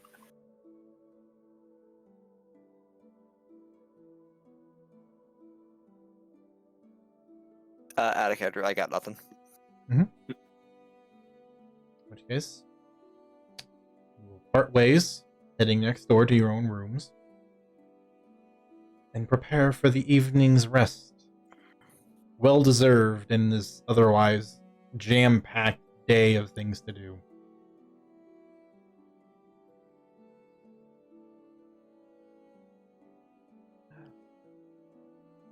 This is an opportunity for those of you who've not rolled Fate Dice today for you to roll some Fate Dice. Sure, I love making a mess of things. Hey, Yelena, you want to do Yeah. one? Here you go. Oh, Oh. Hmm. Oh. better than you. The dragon comes to me Oh, and says, it's better than you! Oh! The dragon, Why are they so high today? The dragon What the- comes to Cora and then says, "No, you're not strong enough," and then goes to Nero and says, "Perfect, you're the only one who's able to make spicy enough chili for me." You're just spicy enough. Okay, yeah, it's just this thing. Oh, Okay. I actually had to make sure. I'm like, I want to see a number below 90 here. oh. What And would then happen the if you dragon rolled goes 100? to the dragon goes to Stella at the very end and says, "My queen, I have done your bidding." Can we roll Stella's real quick? That was Stella's. The It was not a 97. Stella's. Oh, okay. I was rolling that for myself. I do not roll fate dice for other players. Mhm. Okay. That is a rule. I'll do it in a second. I'm not near my computer right now because it's 2 o'clock. So Yeah, no, it's all good. We are wrapping up. You can do it at your leisure. It is not required right now. But sounds good. as previously mentioned, all of you will gather to your rooms, do your nightly rituals before sleep, and eventually off to slumber you go. So take your long rests, your well-deserved long rests.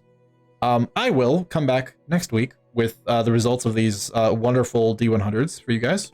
Mhm. And give you some dream stuff, TM. The 94. This is for the natural, like, one of the 100 kind of that comes back to do this. The dragon visits Cora in his dream, and then the dragon's like, "I hate halflings so much." Roll initiative. 1v1 this dragon, cool. In your dreams. Ha. You fool, this is where I am strongest. I have evasion. That matters a little. That's the difference between surviving 1 round and 0. You know? Absolutely. Unless you run dragons how I run them, where they use their breath weapon as a bonus action. I don't Oh. do that. Why would you do that? That's awful. I hate my players. Yeah, And also all your players are overpowered to all hell. Yeah, that's exactly how that fair. is too. I mean, trust me, I still probably think my dragons are probably worse. But what we I can need get to into see one in details. action. We can Yeah, we can get that into the details later if you guys ever fight. Yeah, Okay. I mean, you generally run much more. Company counters are a lot more scarce, but boy, are They're they scary. yeah, way more brutal. Alex stack. And again, I just ran my first dragon encounter for my world in my convergence game, and they're level 15. And I basically almost obliterated 2 of them, and they just kind of got caught in the periphery of its breath weapon. So yeah, it was fun. Anyway, we're gonna end the session there, in case that wasn't obvious. Seems like as good a time as any. So yeah, we're gonna pick up next week. You guys start getting in your headspace. That circle ball is up and coming. It's you guys are on the 30th. It occurs on the evening of the 32nd. So take that into consideration. Over the course of this week, think about things you want to do with that roughly 48-hour window prior to the day of. I'll think about what I'm going to be doing for the next 4 sessions. Yeah, like I said, really think about it so that way we can kind of work through things and have a checklist of items things you want to do, or if you need to acquire anything or anyone you want to go talk to, things of that nature. Or any research or anything. And of course, if you ever go, well, I'm thinking about this, but I don't know if I can do that, just message me and we can hash out details. Geliath is a city where there's opportunities abound, especially if you've got some money to spend. And you guys do have a little money to spend. So think about that. But until next time, thank you guys for playing. Thank you for those of you that stuck around and watched. We'll see you next week. Until then, make good choices. Be good people.